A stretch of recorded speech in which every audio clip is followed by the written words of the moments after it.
Perhaps we need some outside universal threat to make us recognize this common bound. I occasionally think how quickly our differences worldwide would vanish if we were facing an alien threat from outside this world.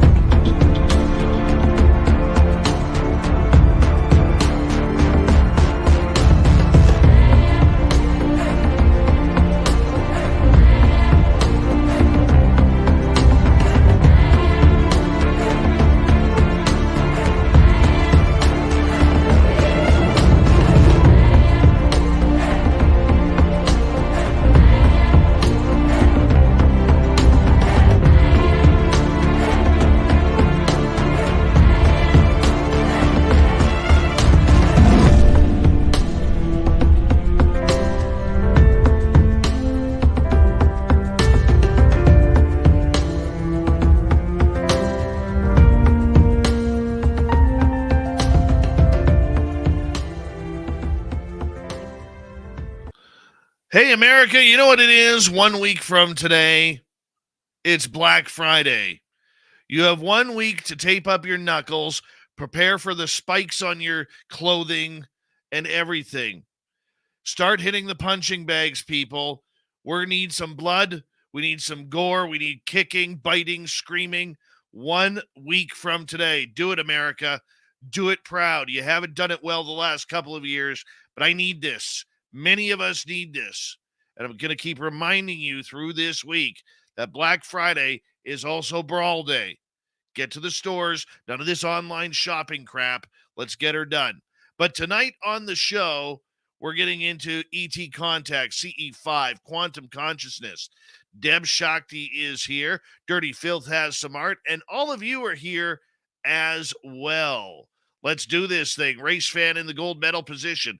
Logan L. with the silver. Human Carl, a great veteran of the United States Air Force, takes home the bronze. We appreciate your service, Human Carl.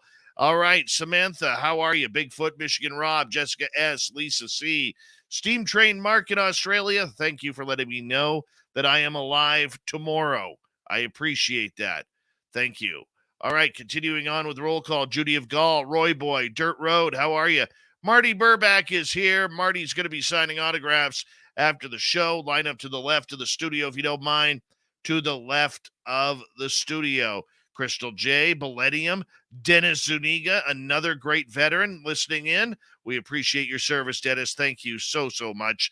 Doug Shelby is here. The Doug Shelby has arrived, which means we can officially start this show. Hi, awesome Kira. Stu Gerson. Richard Elmore is here. Richard will be signing autographs after the show as well. Line up to the right of the studio, if you don't mind. To the right of the studio. Michael Blasky, welcome to SOR Chat. Make that Michelle Blasky. I'm sorry about that. Welcome to the show. Evan Walters, I'm pissed off with you already. I don't know why yet, but I'll figure it out. Grant Tavius. Good morning, Tracy Scott. W. David Page. Kevin. Space Exposure. And B. Nice to have you all here. Digger Dog. JR. Linda Thompson. Looking lovely tonight. Pixie Lara. Nice to see you. And Shiro. Michael Fontaine. Thanks for coming on in. Hi, Robert Lamothe and Jeff Steve Garvey. He'll hit a home run for you. D. Cohen, nice to have you here, brother. And New Days, Old Ways, welcome to SOR Chat. Bombshell Bomber, thanks for coming on in. Obi Flett, good to see you. We'll see you in Vegas in just 6.5 months. Cosmic Floor, how are you?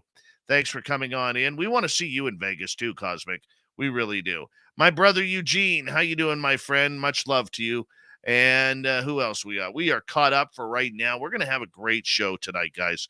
We really are. Debz is highly recommended by Science Bob and crew.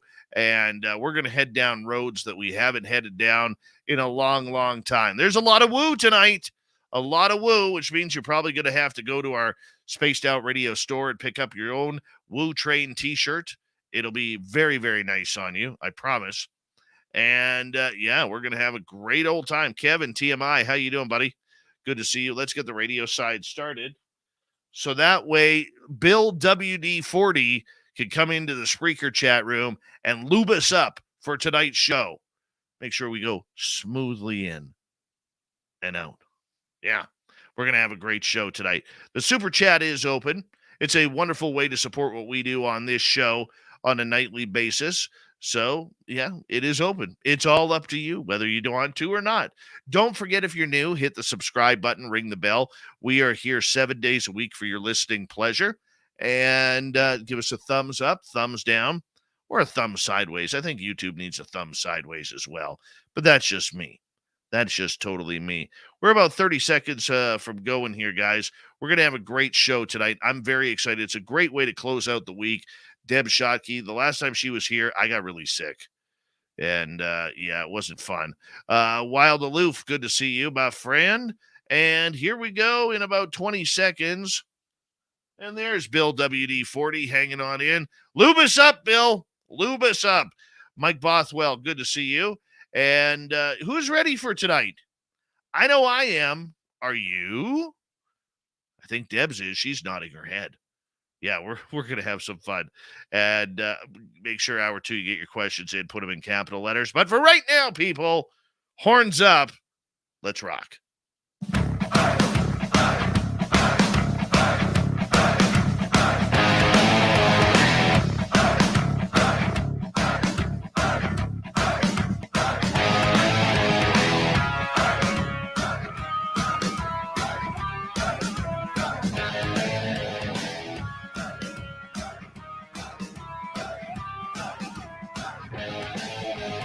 From the mountains of central British Columbia to you listening around the world, this, my friends, is Spaced Out Radio. I am your host, Dave Scott, sitting in the captain's chair of SOR headquarters.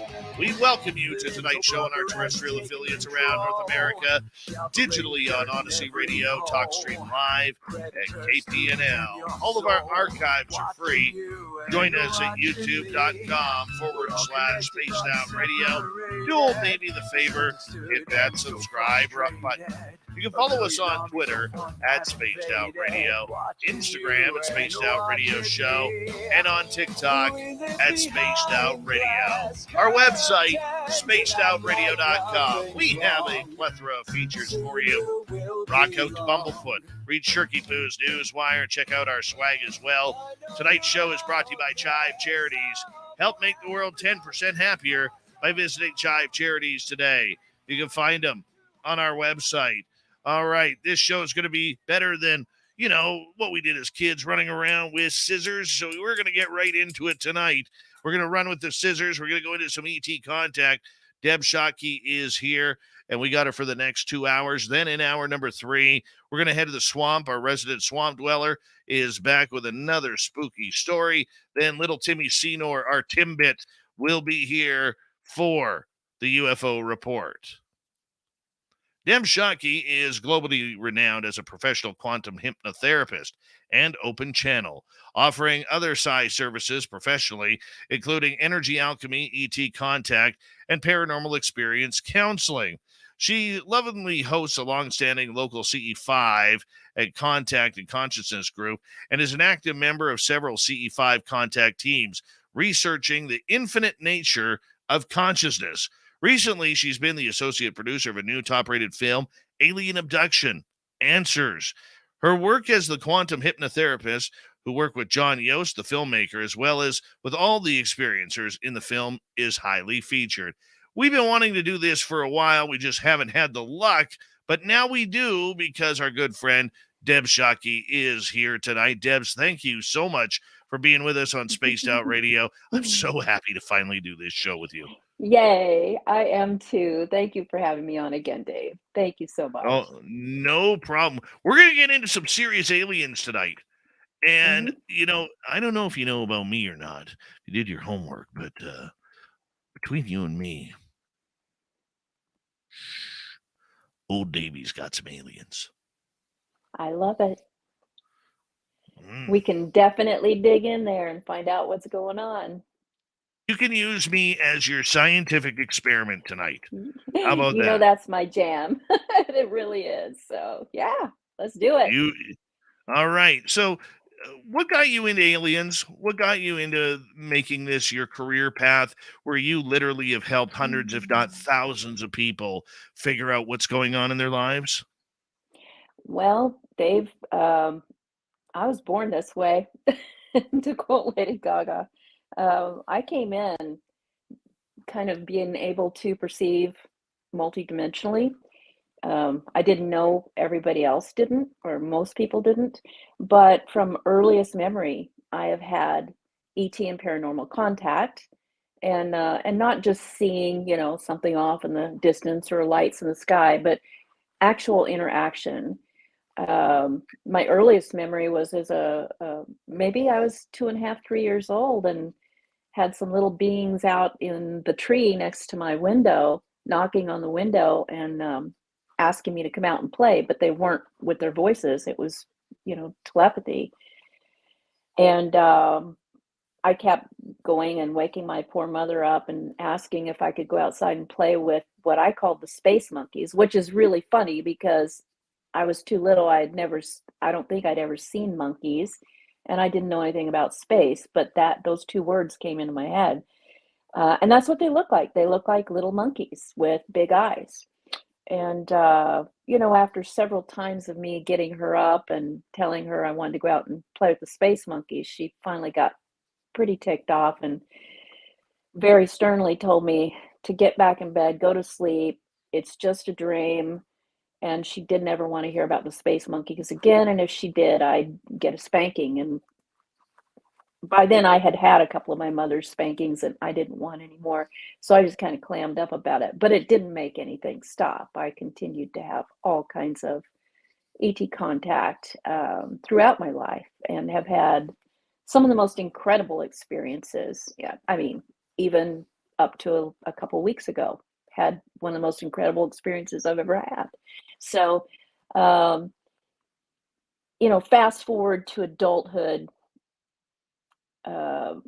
I was very, very interested. I became a yogi at a very early age, about 13, started meditating, got into all kinds of deep spiritual things, trying to make sense of everything.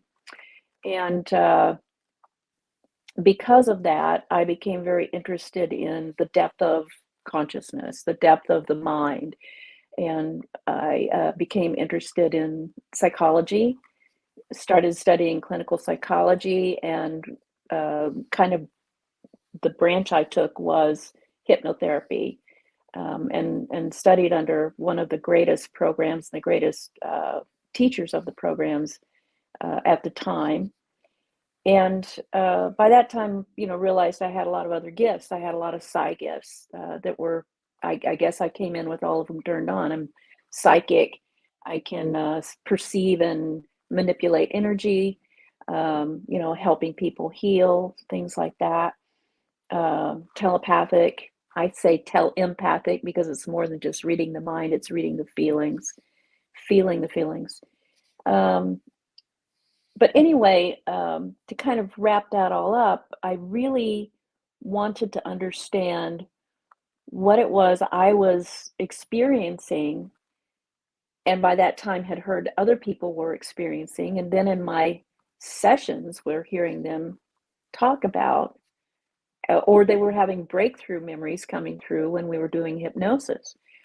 And that kind of led me on the path where I am now, where I do a form of hypnosis that I call quantum hypnosis. I started calling it that many decades ago. I broke off from clinical and started just doing my own thing, where I pair these other gifts with a really unique form of hypnosis that gets the client more involved than just being a passive person laying on a couch, for instance, being hypnotized and being asked questions.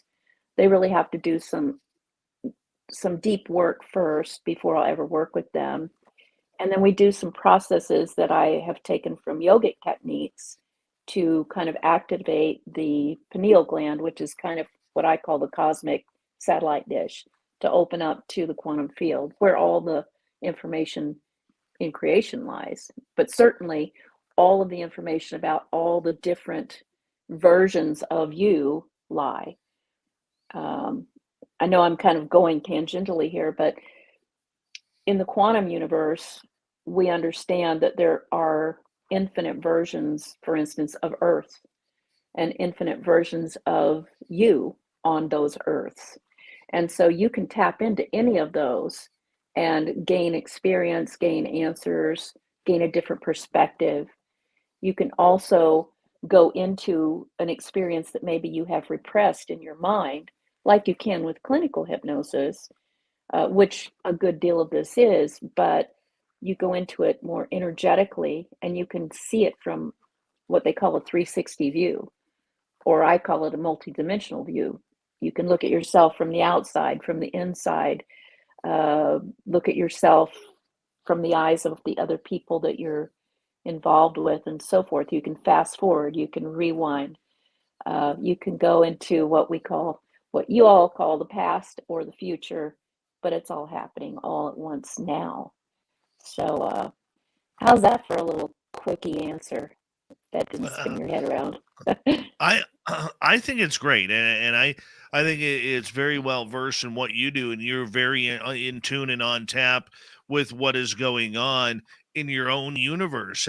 And one of Mhm. the things that we always hear critically about any type of hypnotherapist is, how can we trust that you are Mm. not leading people down the path that you want them to go when they are at one of their most vulnerable states. I mean, this is Mhm. something that has been highly criticized for any hypnotherapist, and I know many of them.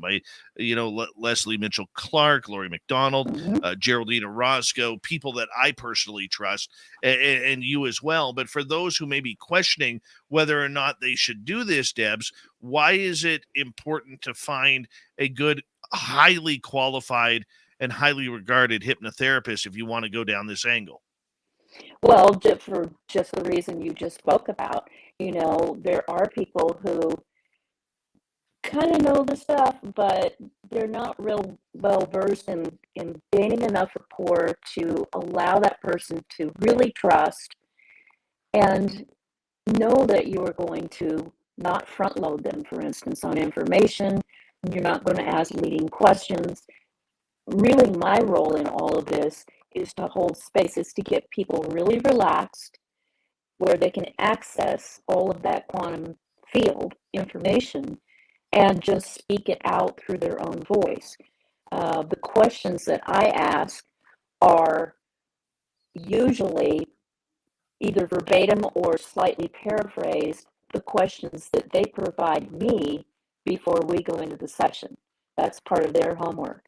They have to provide me with questions they want answered or situations they want explained before we ever start. And so if I ask any questions, off the cuff, they're usually branched off of their questions. And I think that helps build some trust in the fact that I'm not going to try to sway them in any way or bias them in any way because I want them to speak something. I have no dog in this race other than to take care of them. Deb, we just seem to be having a little bit of audio. I'm just going to reset my audio here. So we're going to go dead air for about 1 or 2 seconds here. So just bear.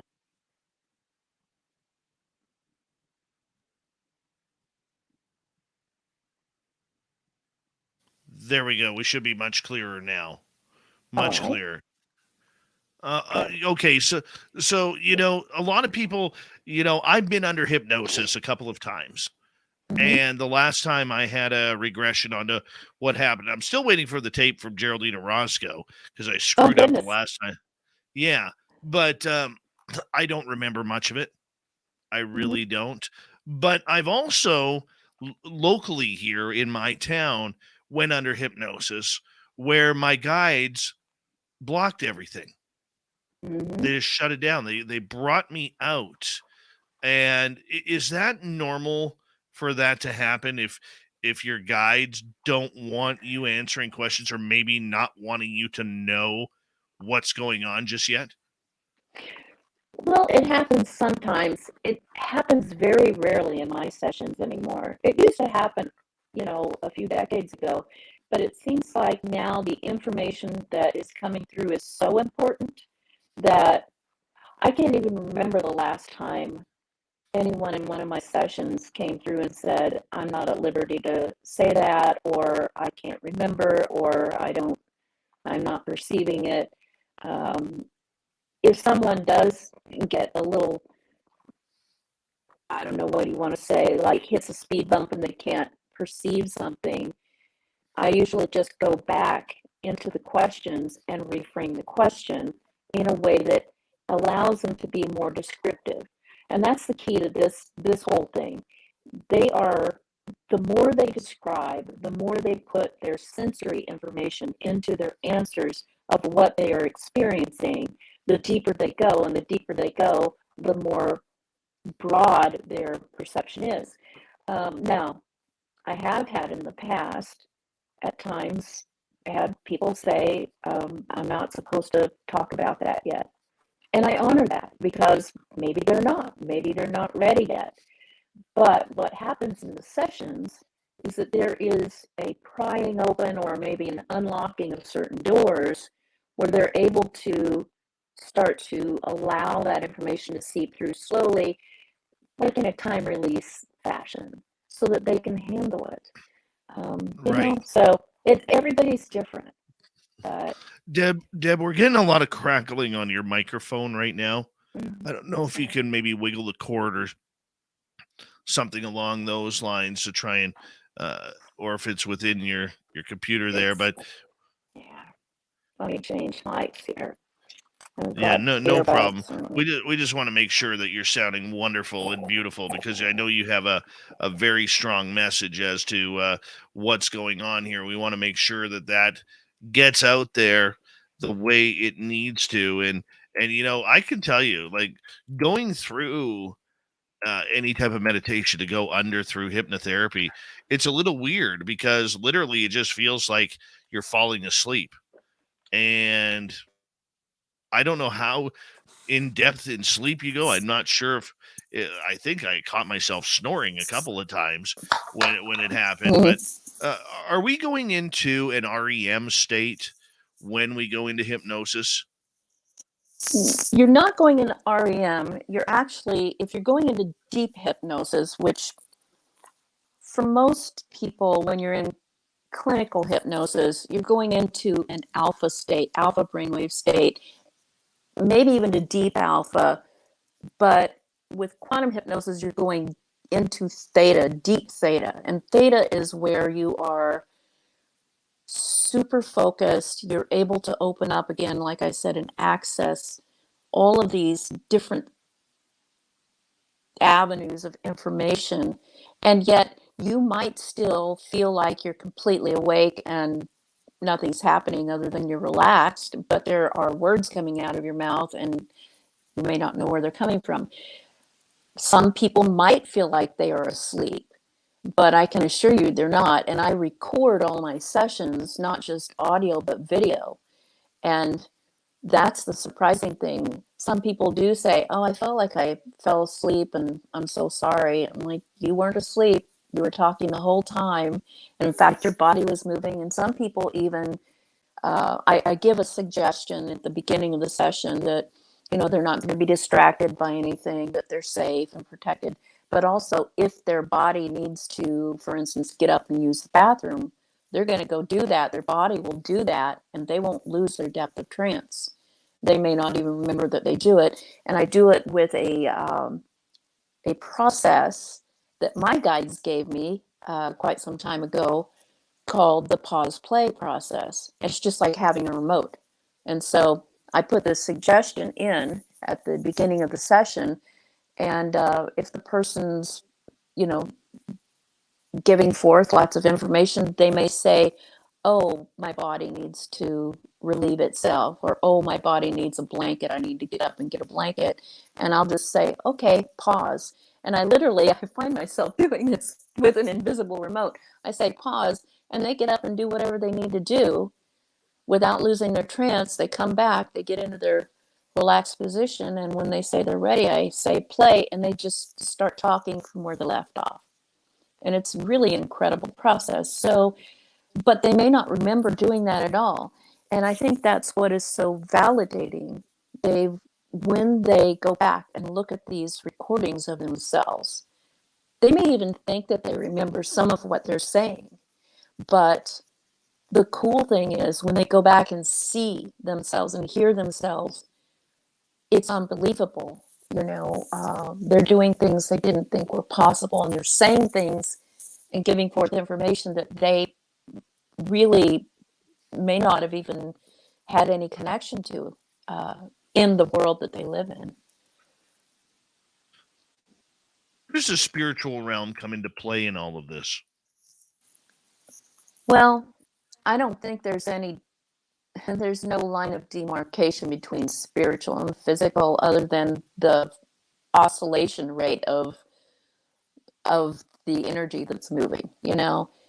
Stuff looks solid because the molecules, if you will, the energy, are moving slower than things that like air, like oxygen, is moving much more fast. So it's oscillating faster. It's at a higher frequency than, say, a stone. And then when you get up into the higher frequencies of energetic expression, that's what we might call the spiritual. It's just a faster moving form of energy, of expression. That's all everything is. It's just energy expressing at different rates of oscillation, which we call frequency. Very true. Now, your main goal, as we got under 3 minutes to go here before we go to break in the bottom of the hour, is to make connection with extraterrestrials, with beings from other dimensions or other planets, or maybe from the future. Have you been able to decipher where they are coming from? They're coming from everywhere, everywhere, and it's all in the same location, all at once, forever. But we also find that as a subtext of that, that's the generalization. They all come from source, and source has no location. But the subtext of that is, depending on where we are able to match their frequency and communicate, that is where they're expressing from. So they may be physical beings from another planet. They may be beings that are not physical from an entirely different dimension that we don't even have a concept for yet. So it's an open-ended answer as far as that part goes. But as far as where everyone's coming from, people are always asking me. That's one of their number one questions when they come into these sessions. I want to know where I'm from. And the answer always comes out, you're from source. Right. Okay. So have we figured out yet what source is? Because we have so many different definitions. I would call it God. Mm-hmm. Okay. We have so many definitions. Do we know what it actually is? Yeah, it's just us expressing on the highest level of frequency. That's all it is. And we're all it. We're all part of it, like cells of a body, like atoms of a cell. And source isn't some personification, I don't believe, unless that's easier for you to, this is just my take. It's easier for me to see source as a culmination of all that is. But if it's more comforting to have it look like an old man in a cloud up in the sky who, doles out gifts and blessings, that's great too. But really, I believe source is just the cumulative collection of all of life. Well, that's a good way to put it. When we come back on Spaced Out Radio with Debz Shakti tonight, we are going to get into CE5. What's it like to connect with extraterrestrials? Can you do it? Can I do it? Well, I know I can. But can you? Have you done it before? What has been the results? And how do you protect yourself from those who just want to have a little fun probing around? Spaced Out Radio with Debz Shakti comes and returns right after this on Spaced Out Radio. Stay tuned. Alien talk all night long.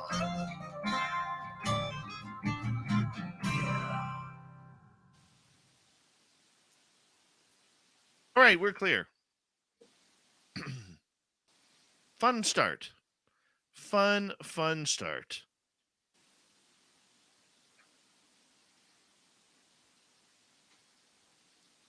You having fun yet, Deb? Oh, I'm having a blast. I didn't know if I was supposed to talk or not, but Oh, yeah, you can talk here. yeah, I sometimes, because I work so, in this open-ended architecture of the quantum field, I sometimes talk myself in circles, and I hope I'm not, blasting everybody's minds by putting all these concepts together. But yeah, so you can stop me and ask for clarification anytime you want to. Oh, don't worry, I will. I so will. So will. Well, I'm glad we were finally able to do this because it's been a long time coming. That is for sure. Me And too. it needed to happen. It needed to happen. Let's just be blunt about it all.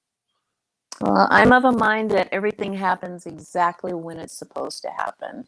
So I don't get too bummed out if something doesn't work out exactly the way it starts out to. It was kind of sad when we had to leave off the last time, but um, a lot of cool things have happened since we talked. So there's more to Oh talk yeah, about. very much, very much. Uh, like for me, I don't know how you feel about it, but I'm going back towards the experiential side of everything with Hmm. this show. I am so sick of this fake disclosure crap that Oh, we me see too. going on and the narratives that are going on. Like I find myself getting very angry, and that isn't prudent for our Hmm. audience who is here to listen to stories and be educated Hmm. on the subject, with proper knowledge. And I'm just, you know it just amazes me too. I think part of the reason why I get so upset about it is because it amazes me how many people are buying into this narrative crap, like naive little puppies. Well, everybody has their own way. And like I say, everybody's moving on the same path, but at different rates of pace and in their own way. And so, some people are a few steps behind, some people are off on the side road, and it's all okay. We're all here to have experiences. But I personally am sick to death of the whole finger pointing and all of the fake disclosure and all of the alien invasion, fear-based stuff. I mean, that's just me. I'm Let, more let, about let, listening to the stories and, yeah, me too. you Let know. me ask you though, do you find a difference between someone who has had an experience like a sighting or a someone who's a multiple experiencer? Because I think a lot of people with all the podcasts and YouTube channels out there on this subject, I think a lot of people try to sell themselves as experiencers when really all they've ever seen is a couple of dots in the distance in the sky. To Hmm. me, that's just somebody who has had a sighting. Hmm. Like, do you ever wonder about the differences? Well, I used to. I used to categorize a lot, but that's part of what's wrong with our society. We try too hard to label things, and when we label things, we cause more division. And really, what I believe is happening here is, these increased sightings and experiences are happening because the ETs and other beings, the higher level consciousness beings, are trying to pull us up by our bootstraps and say, look, you're stuck down in the tar pit. You need to grow up and come together, work harmoniously, stop describing everything and putting it all into little boxes because that just causes separation. So you asked about people who've had a sighting or two and, lifelong experiencers. What I am finding out in my work and what I've been told by the teachers, which is we got 30 okay. seconds. Okay. Told by the teachers, my guides, is that every human has these experiences, but they just don't remember them all at the same rate Right. or in the same way. Right. That makes sense. You did say something that I would agree to disagree to. We could talk about that the next half hour if I remember. Love debate. Here we go.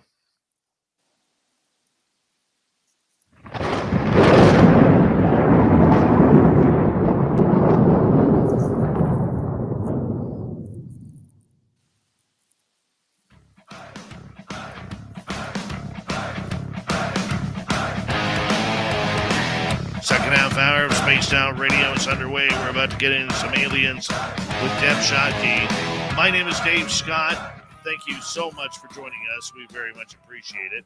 Want to remind you that if you've missed portions of this show or others, check out our free archives by going to youtube.com/Spaced Out Radio. Do old Davey the favor, hit that subscribe button. Our website is spacedoutradio.com.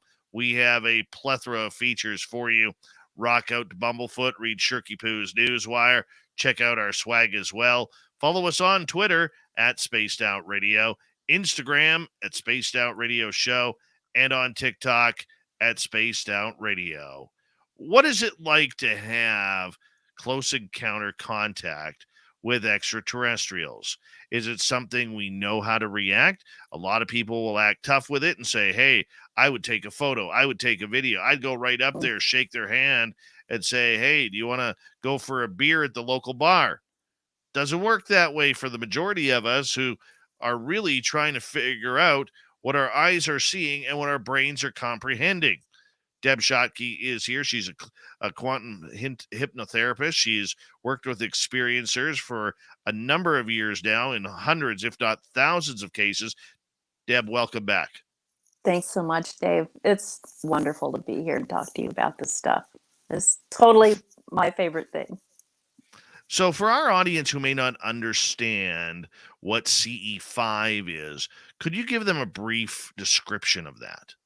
Sure. CE5 is, it's an acronym for Close Encounters of the Fifth Kind, which is an additional number to a rating system that was made, about 50 years ago by scientists, where there were different levels of close encounters with ET beings. Okay.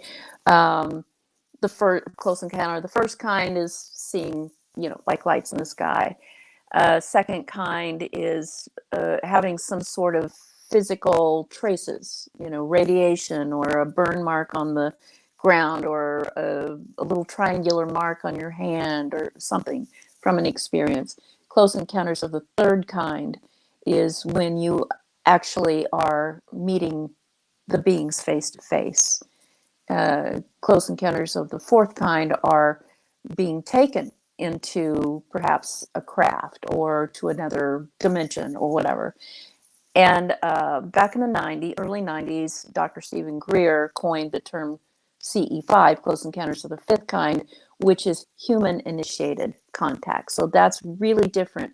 It's not a passive type of contact. It is we as humans reaching out with certain protocols, those who need them, to establish contact with these beings. And it works. I agree with you. It works. We in my spiritual groups, we've done it in the past as well. But what do you say to people, Debz, who say, look, I don't care if the aliens are good or bad, if they're going to use me for a science experiment, a sex doll, food for their children, or whatever. I just want to know something is out there. Really, how do you protect yourself? Because not all aliens are good. Yeah, especially in this dimension, third dimension, it's a dualistic dimension, right? So that's kind of what holds everything together. So there is light and dark, good and evil, if you want to place it that way. But what I tell people is you only attract and interact with what you are a frequency match too. Okay, so what does that mean? It means that where your focus is and what your feeling state is, what your primary feeling state is your vibrational state. That is your frequency. So if you are a person who has the intention that you want to interact with benevolent beings, from a higher level than where you live, or from another solar system, whatever, but benevolent. You start there. That's your intention, and you hold that feeling state of love and compassion in your own heart, your own self. That's going to be a frequency match. And the other types, the kind that what we call the Hollywood ETs, or we're out to, do you harm and cause an invasion and all of that, that's not within your realm. Those two things can't exist in the same spot. Do you understand?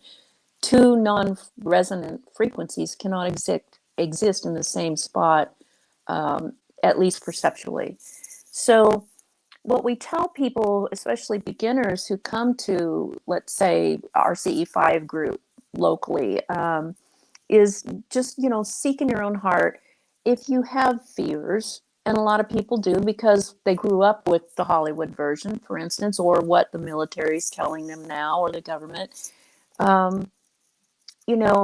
try to have a more open mind and at least come. If you're really, really freaked out and afraid, then you probably shouldn't come till you can learn a little bit more about what we do. But at least come. And the protocols that we do in my group are about engendering heart coherence with the group. In other words, everybody in that group, we try to get them in a state of love and compassion and joy and all of the positive emotions that raises the group's vibration. We connect at the heart with certain practices, guided meditations, lots of things like that. And we get the group into a certain coherence. And it's like sending up a beam, like a message. And those who are at least near that frequency, I often think they have to come down a little bit just to reach us. But those are going to be the people that we meet up with.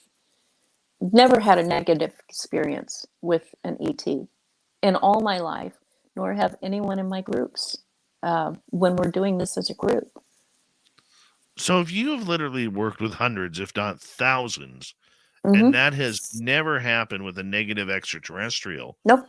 What is all this threat narrative we keep hearing out of Washington, D.C. then? Well, that threat narrative really serves the current paradigm of control and, repressing of information that might disrupt the current paradigm. The people who need to make money or stay in control and power don't want people to understand that they have more power than they really think they have. And we do. We're unlimited beings. That's why all of these breakthrough experiences are happening, Dave, I believe, because the main message is you are us. We are you. We're unlimited, and so are you. You're just under the, indoctrinated assumption, if you will, or illusion that you aren't all that. And so you have to look to governments or financial organizations or, authorities to help you get by. And it's not the truth. In fact, it is absolutely a lie. Well, one of the things that I believe is for those people who are multiple experiencers out there, we've already had our own disclosure. We don't need the government coming out saying extraterrestrials are real or anything along those lines. I think what we want is that societal confirmation that you have someone in Washington, D.C. come up to you or come up publicly into a news or a broadcast type setting and say people are being taken by these ETs and we don't know how to stop it or we don't know how to control it, whatever it may be, because that just launches credibility of someone who may have lost 7 of their last 8 jobs because they can't fall asleep at night, or someone who has lost their family or their children in divorce because the other spouse doesn't buy the fact that they are being abducted by aliens. I mean, there's a lot of scenarios that this plays around, Deb. No, I agree. The thing that we're finding out in all of these cases that I've worked with, and this is just not me. This is tons and tons of research has been done by other therapists and by scientists. If you've ever read any of the books that have come out of the Institute for Noetic Sciences, Edgar Mitchell's group, that Renato Hernandez has been publishing, that is hard data that has come from thousands and thousands of experiencers, all who were interviewed and had to fill out summaries of their experiences along the same lines. And all of that data has been qualified and quantified and put into books. And we're talking about thousands and thousands. These books are this thick, and there are 3 of them now, I think. And they're all kind of saying the same thing, that what was originally thought by many to be a negative experience, once they go in, especially with the process like I'm using, quantum hypnosis, they find out when they can see that experience clearly that there was it was not negative, and there's actually a very positive and often urgent message of purpose for that person coming from these experiences. And that's part of what the film is about, that we made, Alien Abduction Answers. It goes into that quite deeply. Whitley Strieber, who is in our film, talks about that constantly. And he agrees with us that especially people who have had these experiences since they were children, they call it alien abduction, but what we're finding out is it's a volunteer program. And the brain, because of all of this media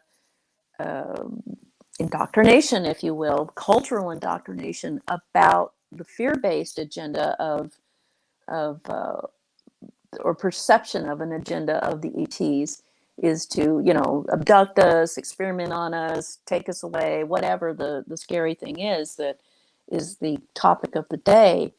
What they're finding out is that that's their brain translating it when they come back from that context. When they can see it clearly in these sessions, they see that, oh my gosh, wasn't just one time. This has been my whole life, usually. And there is an agenda of me learning how to work my purpose here. And the purpose is always to move humanity forward and upward into a higher level of being, i.e. not poisoning your planet, not killing each other, not stomping on one another to get ahead, having equal and equitable abundance for all, which we can have. If we could just let go of all this divisiveness, we would learn how to do this. And that is what I believe the program is. You don't have to agree with me, but that's what's been coming out in all of my sessions, and that's what's coming out in all of this research. It's incredible. So, how many people have you walked through their own experiences, and what kind of patterns have you noticed? Well, I'd have to say there are many hundreds. Even just this year, I was looking in my files. I've probably worked with 250, 300 people just this year alone. And I've been doing this for decades. So it's a good number of people just from my perspective. And the patterns that I see are, there are 2 types who come to me usually. those who are curious about something that they can't quite grasp in their memory. There's just something that's bugging them, or maybe their life has just not, it's just been really bumpy and they can't figure out why. But there's something in there that makes them question that there's something that's causing all this. That's the first type. The second type usually are the people who have had experiences, and they have some or what they think is all of the memory, and it's either been really good and they want to know more, or it's really terrifying and they want to know how to get over it. Like you said, the guy who has been fired from his last 7 jobs because he can't sleep at night, because he's terrified to go to sleep, because he's afraid it's going to happen again. Okay, so there's the 2 types.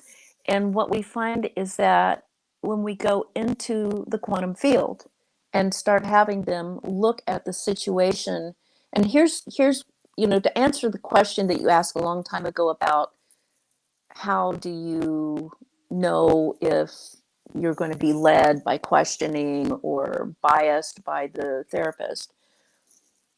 Here's what I do.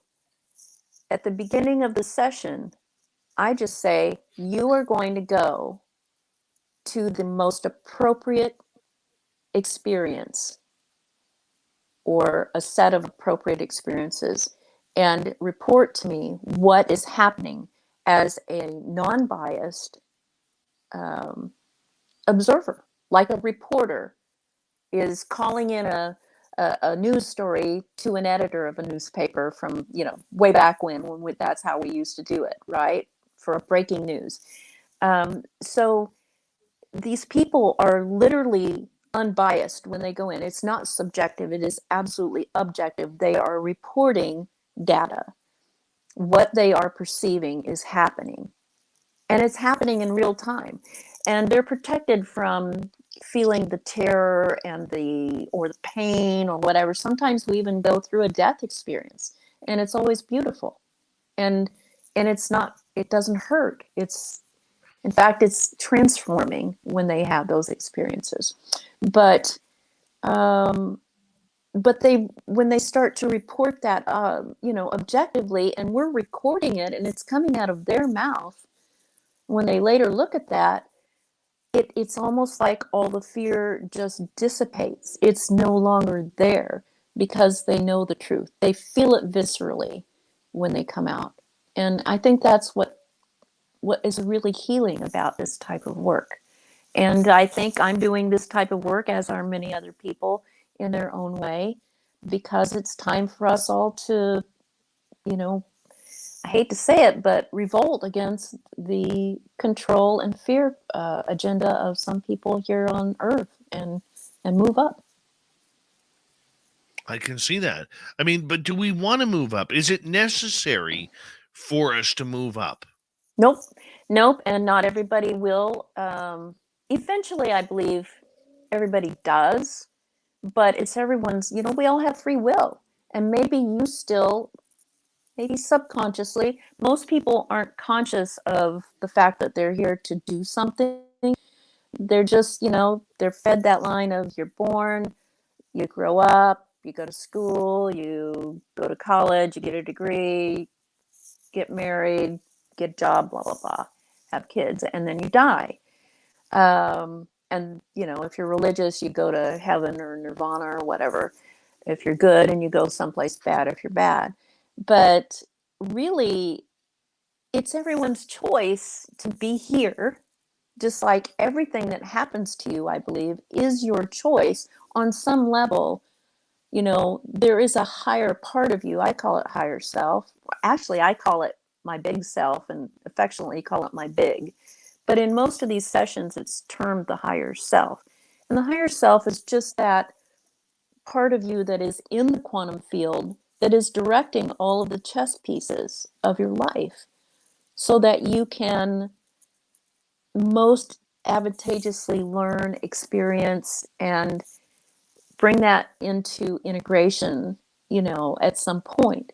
So there are many people on our planet right now who will, in this incarnation, never buy into this stuff. Will always say that's, a load of caca, and we need to be very aware that there's going to be an invasion, and we need to build up our military forces and all that. And that's okay. That's the experience that they're here to have. And we should let them have that experience. I know that sounds very controversial, but really what we should be doing is focusing on our experience and deciding what it is we want to experience, and then move in that direction and live that experience. You have to be accepting of it, though, you know, because I know for me, when it started happening to me, as we got about 3.5 minutes to go here, for every experience I had 1,000 questions that I knew would never be answered. And it drove me insane, and very anxious, knowing that the answers were not out there. I understood through my gurus that the answers were within me. I still, to this day, do not know how to unlock them. You know, so for many of us, this is where that frustration lies, Deb. Sure. Well, again, you know, your higher self, your big, is driving that bus, and it's going to decide when it's okay for you, you know, to hear this information from yourself.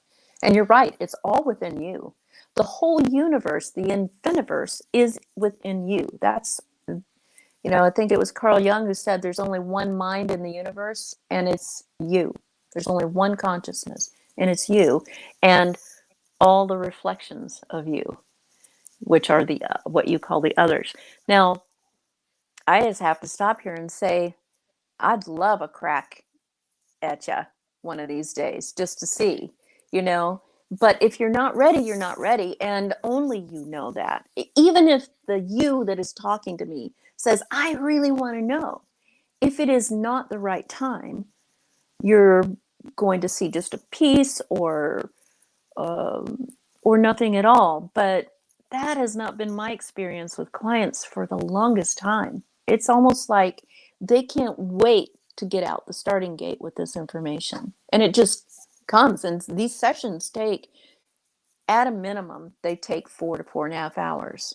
Some of them are going much longer. So, you know, like John Yost in the movie, his session was 6.5 hours, which I usually don't let them go that long, but the information that was coming was so compelling, and we were filming it raw, real time, and we had to get it on there, so we just kept going. But you know, and that's what makes this different from clinical hypnosis as well. We stay with it until it's over, and you get the full message, or at least, you know, what you can handle at the moment. And that may be the only time you ever need to come back, you know. And I teach you how to do it for yourself, so that you don't need me in the future unless you want me. So there's that too. I always teach people how to do it for themselves. Okay. Why do sessions last 4 hours? Because it takes that long sometimes for all the information to come through. What we usually do is we visit 1 or 2 experiences in, or what I call life realities, what you might call past or future lives, or even scenes from this life. And often, at least in one of those, you go through the death experience so that you can see what happens to you after you leave this body, which is always beautiful and phenomenal and brings a lot of goodness and trust and joy to the person. It's very healing. After that, I ask for permission to speak with the person's higher self, or the highest level that can come through without burning out their circuitry. And that's where everything gets tied together. That's where all those questions get answered. And that's where often information that we're not even asking for starts to come through. Like, right. Deb, let's continue that conversation when we return on Spaced Out Radio's hour number 2. Debz Shakti, CE5, Quantum Consciousness, Aliens. How does it all tie together? We will be back to break it all down when we return for hour number 2 of Spaced Out Radio right after this. All right, we are clear, and we got about 6 minutes here. So I'm going to turn this over to Dirty Filth to talk about the cartoons. Deb, I'm going to step away for a couple minutes. I'll be right back. All right.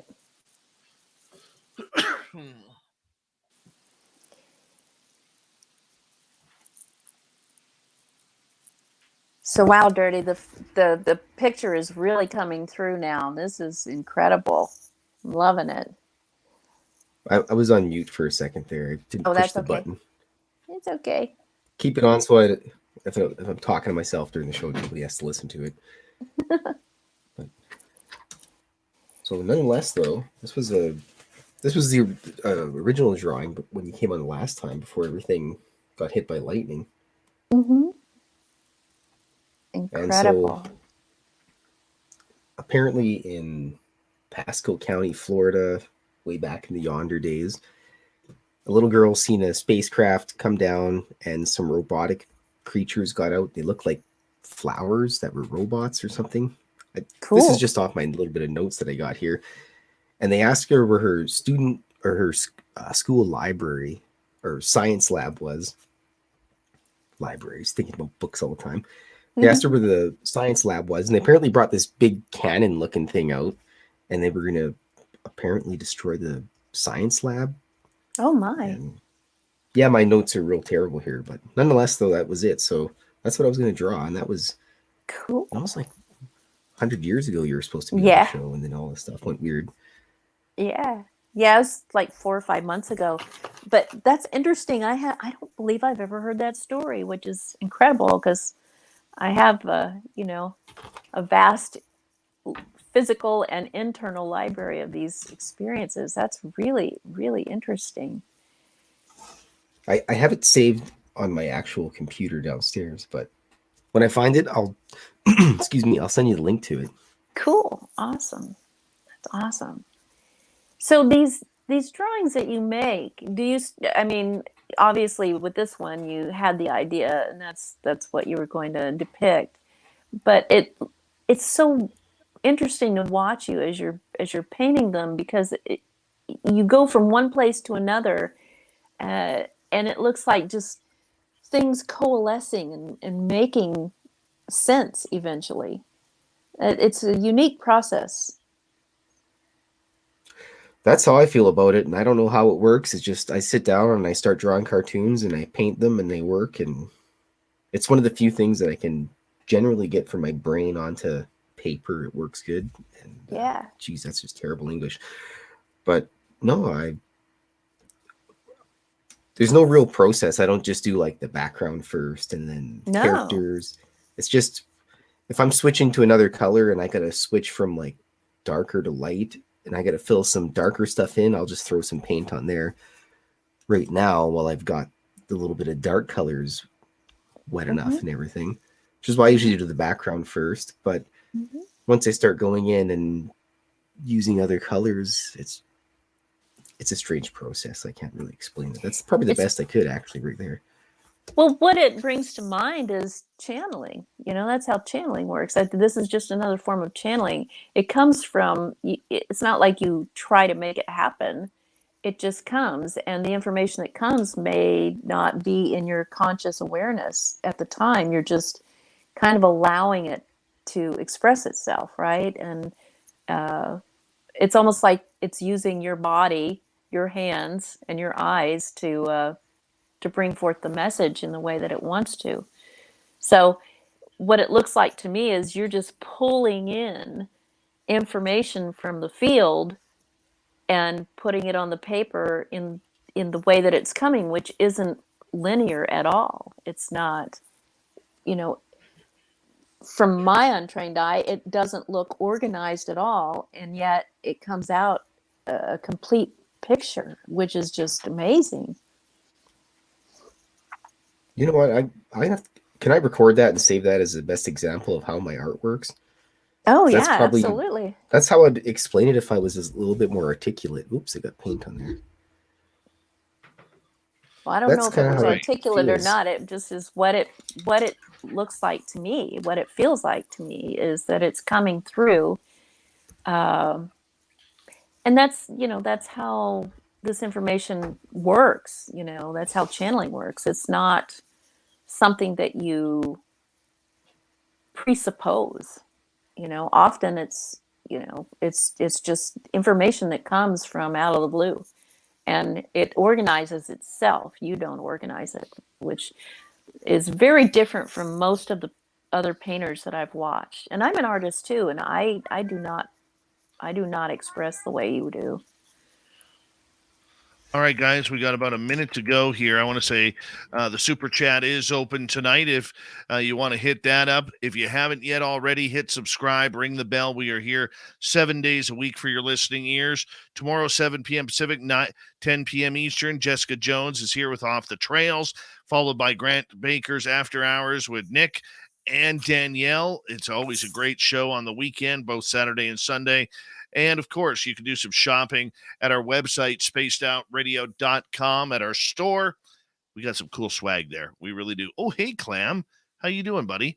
And I want to remind all of you, mark May 19th through 21st, 2023 on your calendar. Why? It's our second annual Las Vegas fan party. We want to see you all there at the Golden Nugget and Casino down in Las Vegas. Come hang out with us.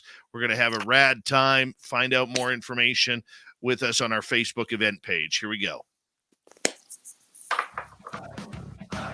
You're listening to Spaced Out Radio with Dave Scott. Follow Dave on Twitter at Spaced Out Radio and on Facebook, Spaced Out Radio Show. Hour number 2 of Spaced Out Radio is now underway. Good to have you with us.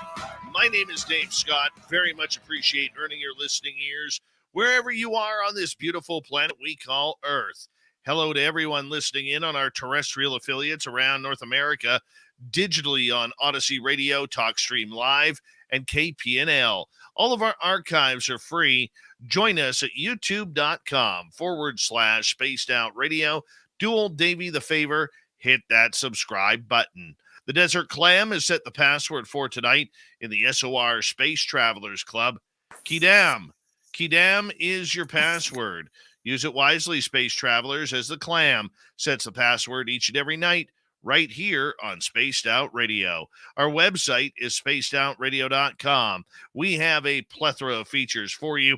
Rock out to Bumblefoot, read Shirky Poo's Newswire, check out our swag as well. Follow us on Twitter at Spaced Out Radio, Instagram at Spaced Out Radio Show, and on TikTok at Spaced Out Radio. Quantum Hypnotherapist Debz Shakti is here tonight with us, talking about all things consciousness when it comes to extraterrestrials, ET contact, and learning whether or not the alien woo is good for you. Debz, thank you so much for joining us. We very much appreciate you coming on in. Thank you so much for having me, Dave. I'm loving this. Love this show. Thank you. Oh, well, thank you so much. Debz, let's get right to it. ET contact. Many of us have had it. The majority have not. It's still quite a taboo subject for many, many people out there because of their careers, their jobs, their family, their religion, or whatever it may be. We also know through the government, in retrospect, that this is a threat narrative. We shouldn't be playing with aliens. Aliens are bad. They're going to come take us over, feed us as dinner food, enslave us to the depths of hell where we're going to want to die. Okay, I mean, we hear it all. We really do hear it all. Yet, for those who have contact, the majority of it, it's very peaceful. It's very loving. It's very downloading. It's very energetic. It's very enlightening. It almost sets you on a real path of the reason why we are here living today. There are so many different takes on ET contact. How do you get around the stigma of it? I don't try to argue with people about the stigma. I just try to give examples of just plain logic. For instance, you go back into ancient civilizations as far back as you can find. I mean, Graham Hancock's proven, at least to me, that humans have been around for way longer than we give them credit for. And they've always left some sort of historical record of what they have experienced, whether it's pottery or cave art or carvings or writings. And in all of these cultures, up till now, there are depictions of what we would call visitations from star people, or from people from inside the earth, or from people coming up out of the ocean, and they all are similar to each other no matter where you look, all over the world. And yet this narrative is being pressed on us right now that, we better be careful, because these people coming from outer space, they're just going to come and try to take us over, or they're going to try to annihilate us or feed us to their children, as you said, or something like that. Well, if that is true, and we've been visited all these maybe millions of years, and it's never happened, do you think that that makes sense? It doesn't make sense. If they were going to do it, why haven't they done it? Exactly. That's my point. I mean, isn't that what it's all about? Isn't it about expanding our minds?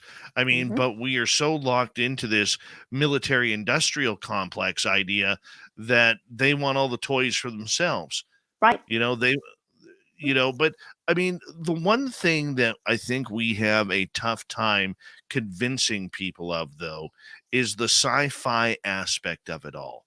The fact that there could be a galactic council sitting just up in a spaceship by the moon, that's judging whether or not Earthlings get to travel interstellarly, whether or not they are protecting us from other alien species. If a nuclear war broke out today, there's all these rumors that aliens are going to come down and take the missiles out because they want to see humanity survive and thrive and expand their consciousness. I mean, that's all fine and dandy for a Hollywood movie, but how do we know this is actually going on out there? Because in reality, many of us will say, show us the proof. Yeah, well, number one, which reality are you talking about? Because there are infinite realities, and what you're focused on might not be the same one that I'm focused on. They're very similar and have a lot of overlaps, but yours might include, an alien invasion. Mine does not. But the main thing that I can say is that,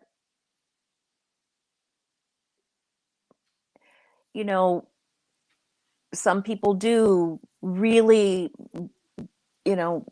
have connection to a galactic federation, let's say, a council, and there are rules about how far our species can go and all that. Again, that is one reality or a few realities. It's not all of them. When you look at it, all of this is consciousness. It's just consciousness. It's just different layers of being and expression in infinite ways. Because we have free will, we get to decide, hopefully consciously, which one we want to participate in. And that's the one we have to focus on. And that's the hardest message to give people, is that because it bears responsibility, right? If I'm going around saying, you can live in, a utopian society with the rest of the beings that you live with, and co-create and make even better societies as you, gain more knowledge. Well, that sounds really, really woo-woo. And it sounds absolutely ridiculous. But I know it's true. I've been shown it. And many people have been shown it. And not just right now, but throughout the ages. Listen to the people, from different spiritual texts and different thought leaders and teachers from the ages. They all say the same thing, that that's how we're supposed to live We're supposed to love one another. We're supposed to do for each other. We're supposed to have service to others, not service to self. And that's how we accomplish it. At the bottom of all of this, I believe all beings are reflections of us. If I could put it a different way, you asked what source is. Here's what I believe. Source is an infinitely faceted, perfect jewel.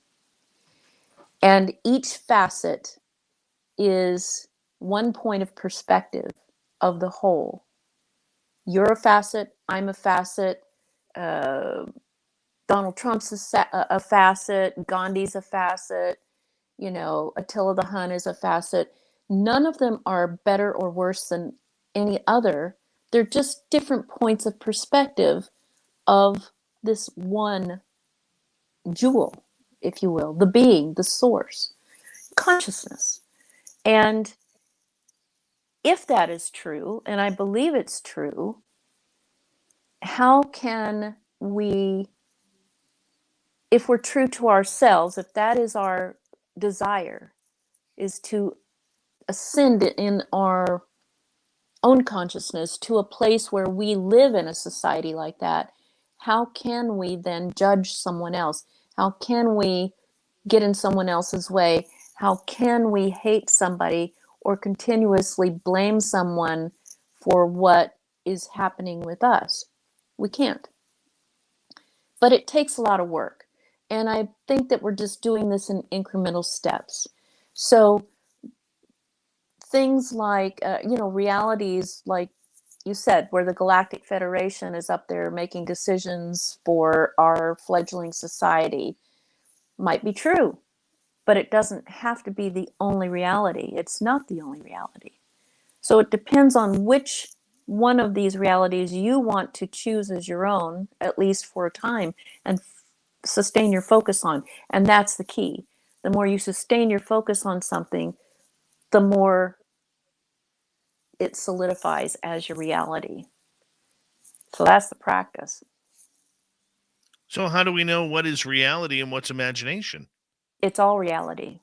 Imagination is not something fake. Imagination is your tuning device to the grander realm of reality, to the field, basically. When you are using your imagination, when you're daydreaming, when you're making stories up, for instance, you're a writer, you're not, it's not some frivolous, invalid reality. You're tuning in to a frequency and bringing it out into the public or bringing it into your own awareness. That's all imagination is. Anything you can imagine, you just created. And it lives forever because all energy lives forever. It just changes form and function. Comment from Gordon in our chat room. Would love to have a reading from you, Deb, on a UFO I seen crash into the Missouri River. No one takes me seriously. I don't know. Maybe you could reach beyond and see if you get a message, if that's true, or to see if it's true. By virtue of what I just said, it's absolutely true. Anything that you can say, even if he just made that up to put in the chat, it's happened on some level of reality. He just tuned into it and asked the question. And so I can unequivocally say, yes, that's true. That did happen. It may not have happened in my reality. I live in Missouri too. I don't know if it happened or not. But what I can tell you, Gordon, is it did happen because you tuned into it with your question. And that's how this works. All realities are true for the people who are focused on them. Look, quantum science says nothing exists until it is observed by a perceiver. But what I've been told is that's not quite the entire explanation.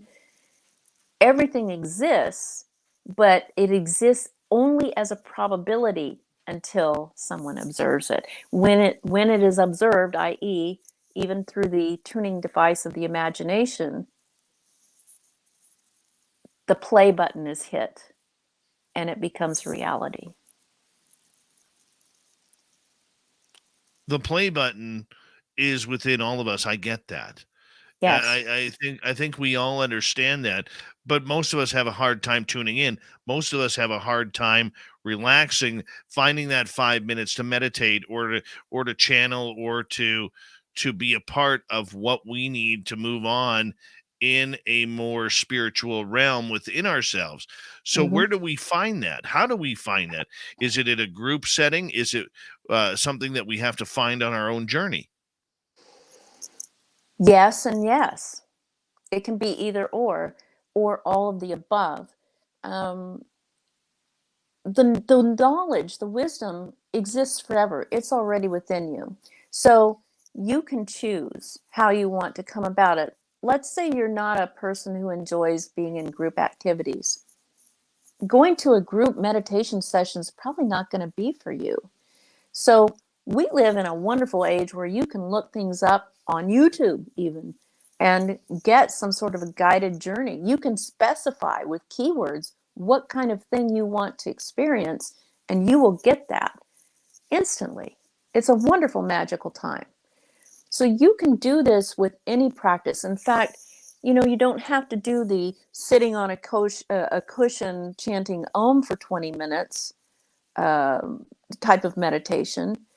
You could do like some of the ancient indigenous cultures in Africa have done for millennia and dance yourself into a trance. Some of these civilizations have rituals where they dance for days without stopping, without eating or drinking. And what happens to them? They go into a trance state. Why is that? I can give you some neurobiology science if you want it about why that works, but Sure. Basically you have a little tiny pea-sized gland up in the top of the center of your brain called the pineal gland, and its job physiologically is to create hormonal cocktails to reinforce what the body is experiencing. For instance, if you are being chased by a saber-toothed tiger as a, you know, ancient being, an ancient person on this earth, if they did live at the same time, let's just use that as an example, that person is going to have a huge rush of adrenaline and other supportive hormones rushing through their body instantaneously because of the flight and fright response, the fear response, right? The pineal gland and the pituitary gland secondarily are doing that. If you are doing something very pleasant, like Dirty Filth is, you know, creating a painting down there, and he gets in the zone and he loses his sense of time and sense of awareness of his spatial reality and his sense of his body, he is in a completely different brainwave state because his pineal gland has given him a hormonal cocktail of endorphins and dopamine and some serotonin and some DMT. Believe it or not, that little bit of DMT that the pineal gland is secreting allows him to be more visionary. And the same thing happens when you do extensive breath work, when you do cold therapy, when you do exhaustive dancing or ecstatic dancing. That's why people like to go to these trance dance events, these big festivals, and they dance for several days. They get into a visionary state because when you get the body into a place where it's either really, really highly joyful or very exhausted to the point of maybe even feeling like it's going to die, you elicit DMT, because that's what happens when you do cross that threshold and start to leave the body at the end of your life. The brain is flooded with DMT. And that's why you see people usually have, you know, if they're passing in a a place where you can witness that and they're comfortable, they usually have a beautiful experience. Even if they've been in pain and suffering for days, suddenly they're like, oh, there's an angel, or there's your mother, and I've witnessed that personally myself. The DMT helps them cross that bridge. So take ghost dancers from our Native American culture, the guys who pierce their chests and hang from leather thongs from a pole and dance and pull buffalo skulls around the circle for days and days without stopping, without eating or drinking.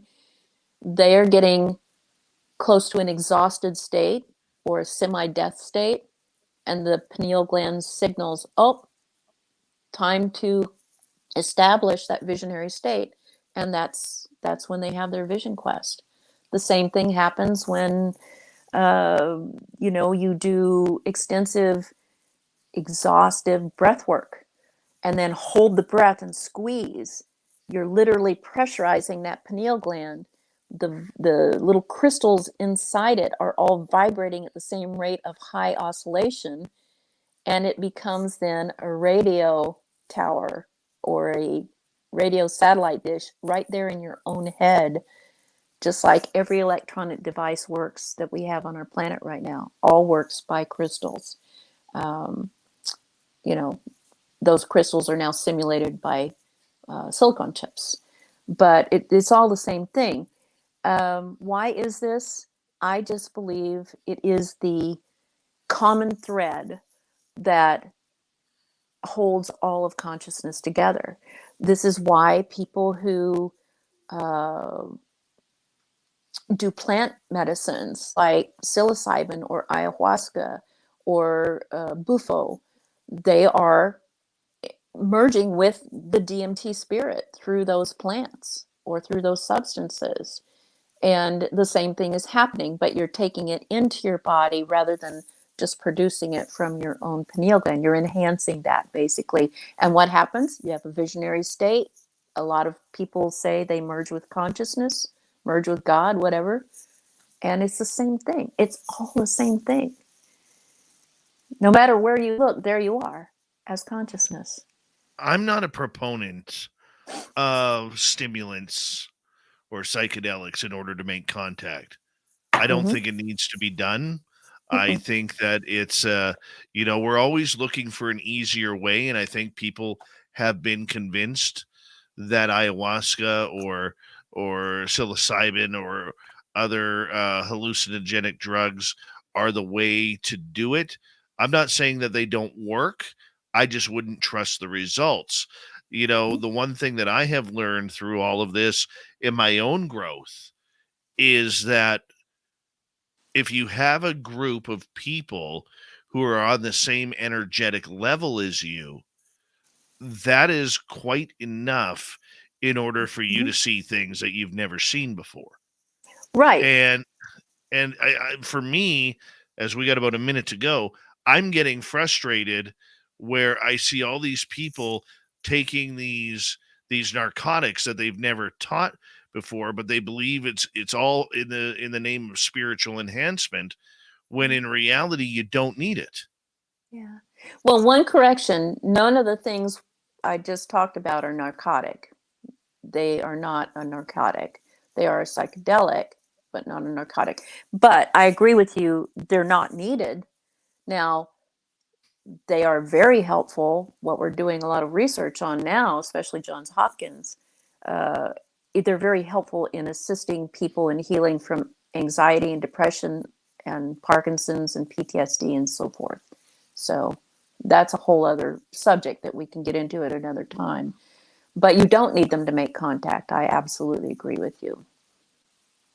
I just see a lot of people, from Green Bay Packers quarterback Aaron Rodgers on down, really promoting the psychedelic aspect of contact and consciousness and everything. I don't know. I don't want to sound like I'm Nancy Reagan here, but I do believe it's dangerous, and it's a dangerous precedent that we are setting for other people trying to find their spiritual ways. But we can return and talk about that on Spaced Out Radio tonight. Debz Shakti is our guest. We have her for another 30 minutes here on Spaced Out Radio. Let's rock it right on through. ET Contact next on the Mighty SOR.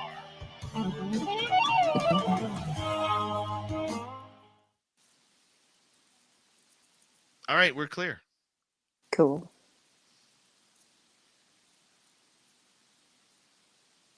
Having fun yet? Oh, I'm having a blast. I love this. I love talking to you. You really stimulate my own mind too and make me have to think, So thank you for that. Oh, no worries. No worries. We'll try and get some audience questions in next as well. Cool. And I'm loving how the painting's coming out. That's our dirteth filth.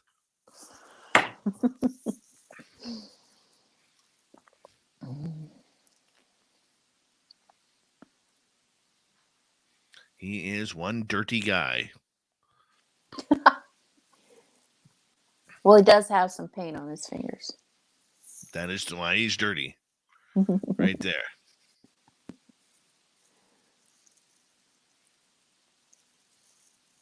It's funny. He told the story about why he's painting this particular picture of these kind of flower robot aliens. I don't think I've ever seen any like that. I've seen lots of different kinds, but I've never seen that kind before. So I'm interested in the story that he told me about it. I've never heard that story, so I want to research that when I get off here. Oh, Dirty Filth comes up with some beauties every now and again, like every night.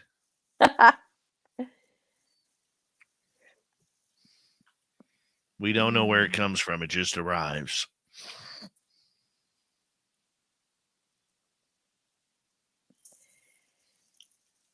Oh, cool. I see he's sent me the story, so now I don't have to go looking for it. Hi, Scrub-a-Dub-Dub. Hi, Shelley Montgomery. Hello, Lunar Tina. Oh, hey, Clam, once again. Dana Shackleton, welcome to Spaced Out Radio. Actually, no, Dana, I don't need to do more research on psychedelics before I start being a Debbie Downer. Lots of benefits and saves lives. I'm not saying that it isn't. I didn't say that it isn't. What I'm saying is it's not necessary if you want ET contact. Mm-hmm. And as someone who suffers very openly with depression and anxiety, I know it works for me. I am not on medication for it. I prefer not to be on medication. And you know what? I end every night of my life, every night on a high, because I need to in order to sleep. My high is this show, and I take it very seriously. Mm-hmm. And this has become my narcotic, my drug for my depression and anxiety.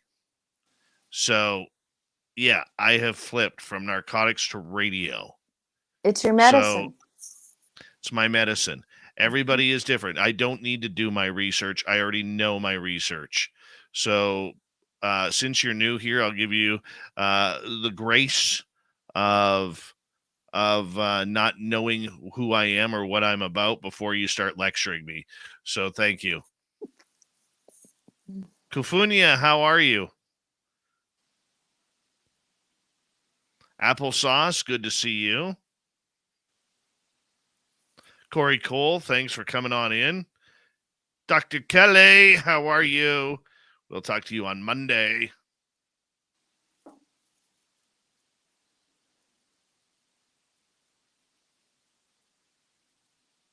Vinman, what's happening, my brother in Winnipeg?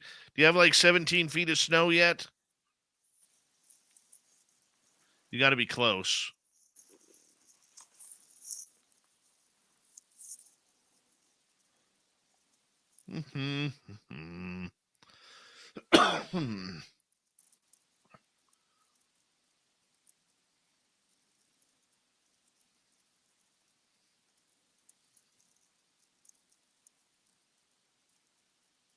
We got 1 minute.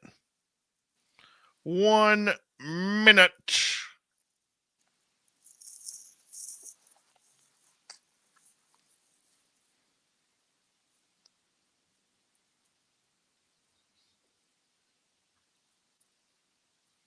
Uno momento. What do we got here? 30 seconds.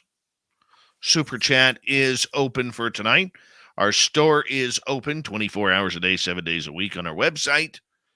And, of course, we want you in Las Vegas. May 19th to 21st, 2023 at the Golden Nugget for the second annual Spaced Out Radio Fan Party. Our entire team is going to be there. We're going to have some incredible special guests hanging on out like Grant Cameron, Lorian Fenton, Jim Goodall, many others. Here we go, everyone.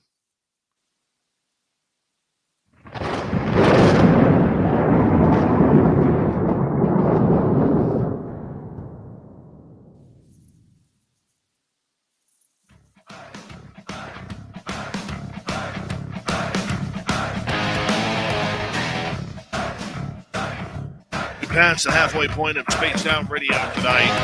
Thank you so much for taking the time to join us. We really do appreciate it. Want to remind you that if you have missed portions of this show or others, check out our free archives at youtube.com/Spaced Out Radio. Do old Davey the favor, hit that subscribe button. It's my robot voice. Our website, spacedoutradio.com. We have a plethora of features for you, including rocking out to Bumblefoot, reading Shirky Poo's News Wire. Check out our swag as well.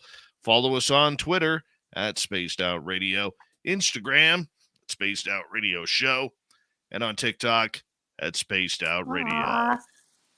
Here we go. Final half hour with the amazing and talented Debz Shakti.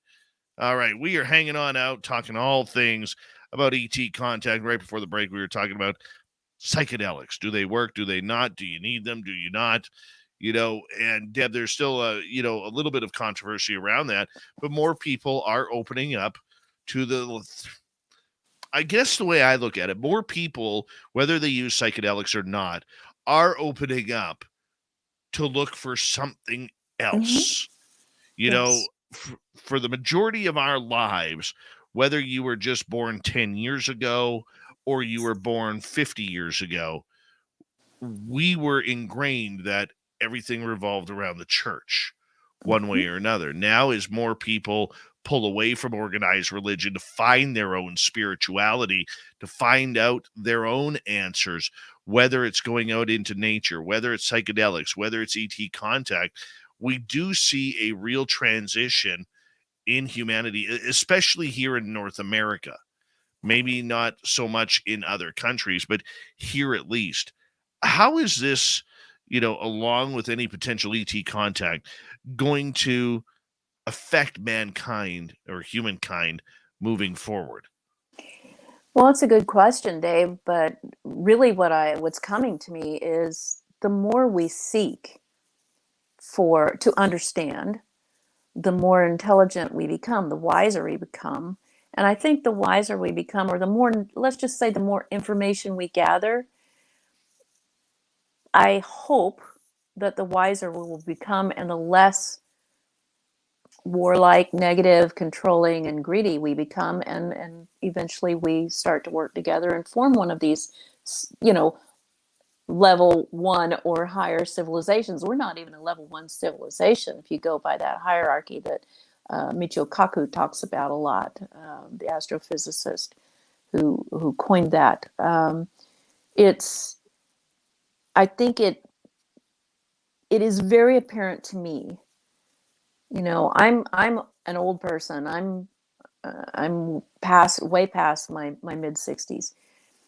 It's way apparent to me in just the last 20 years that there is a huge expansion of people wanting to find out who they are, why they're here, what's the universe all about.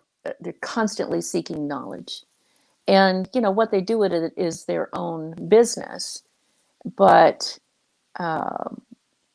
this incarnation, what I've been told, this timeline, this life that we're in right now is a pinnacle one where we kind of jump over that threshold.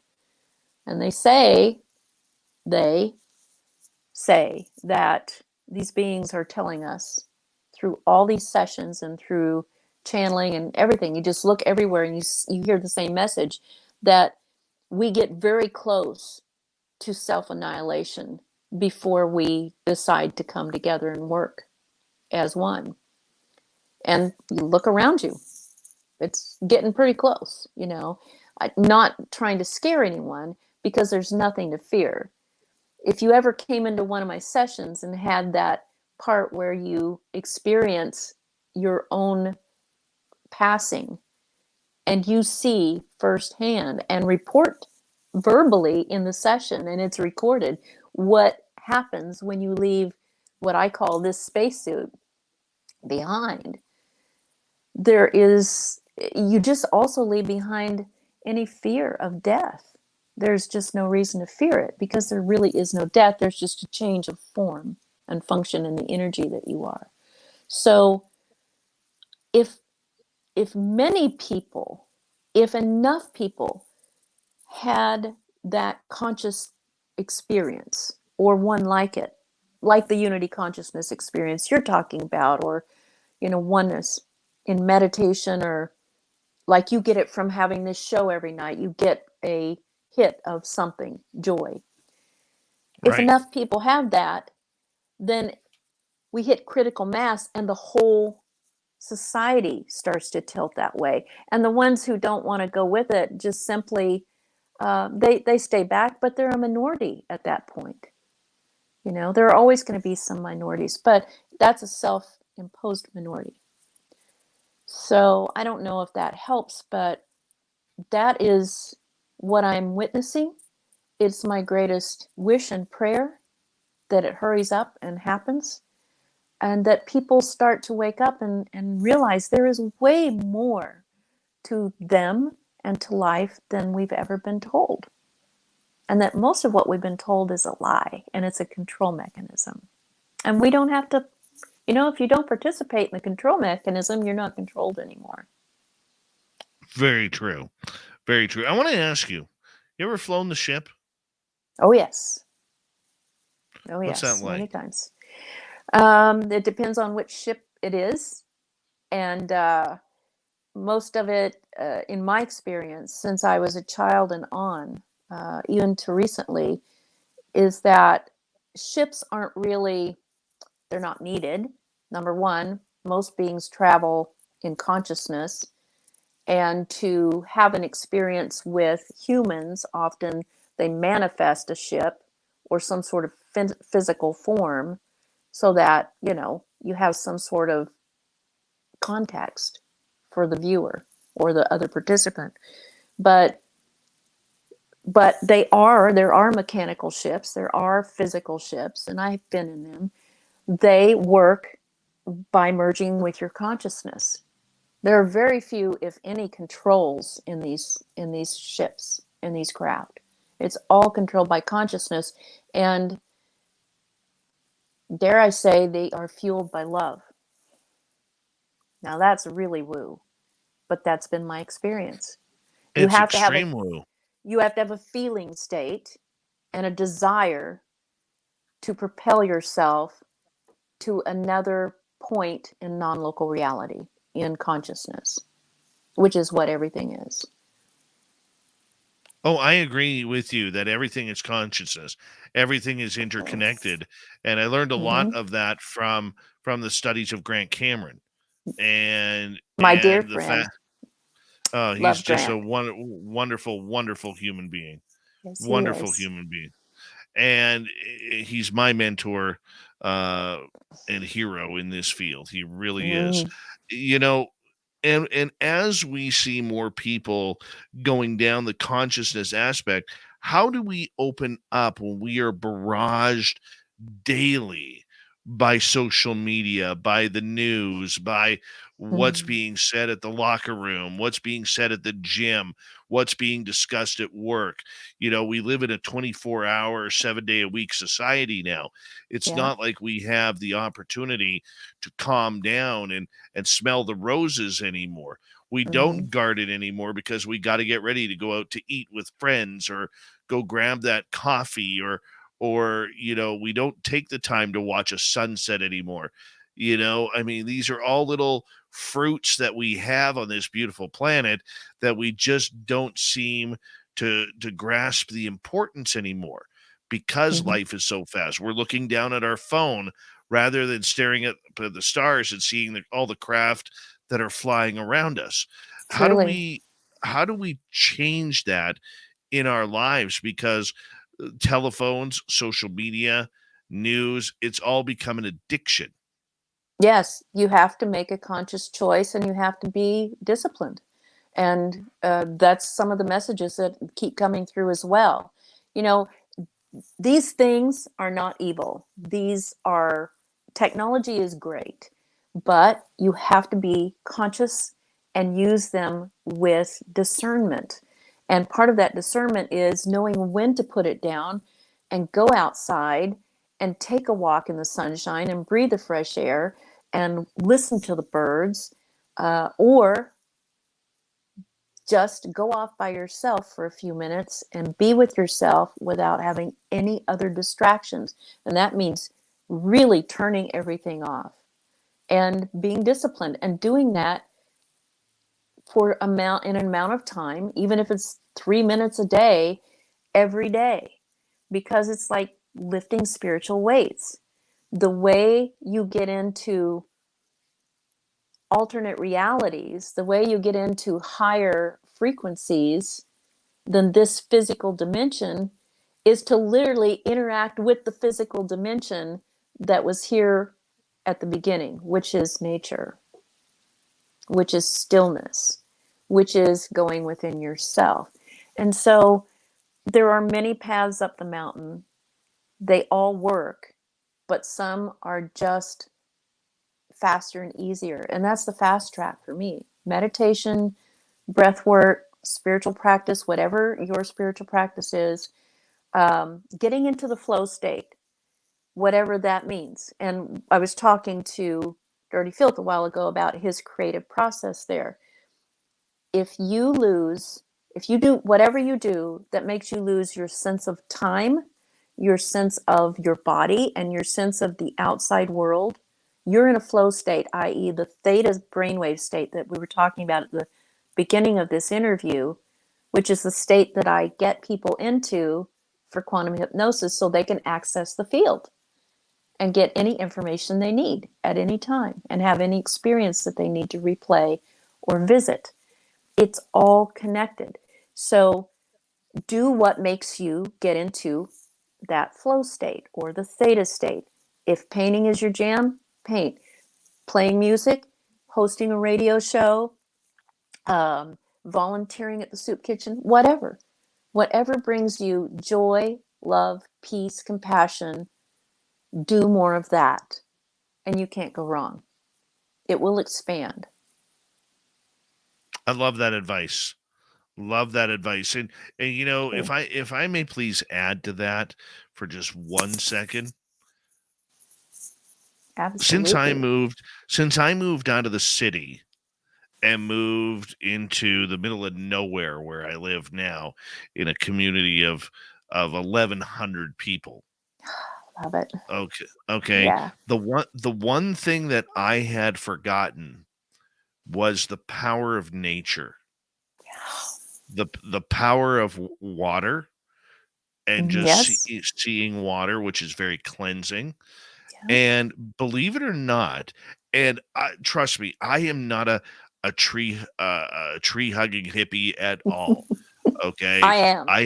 I am not, but I will say this: if you go up to an old growth tree Hmm.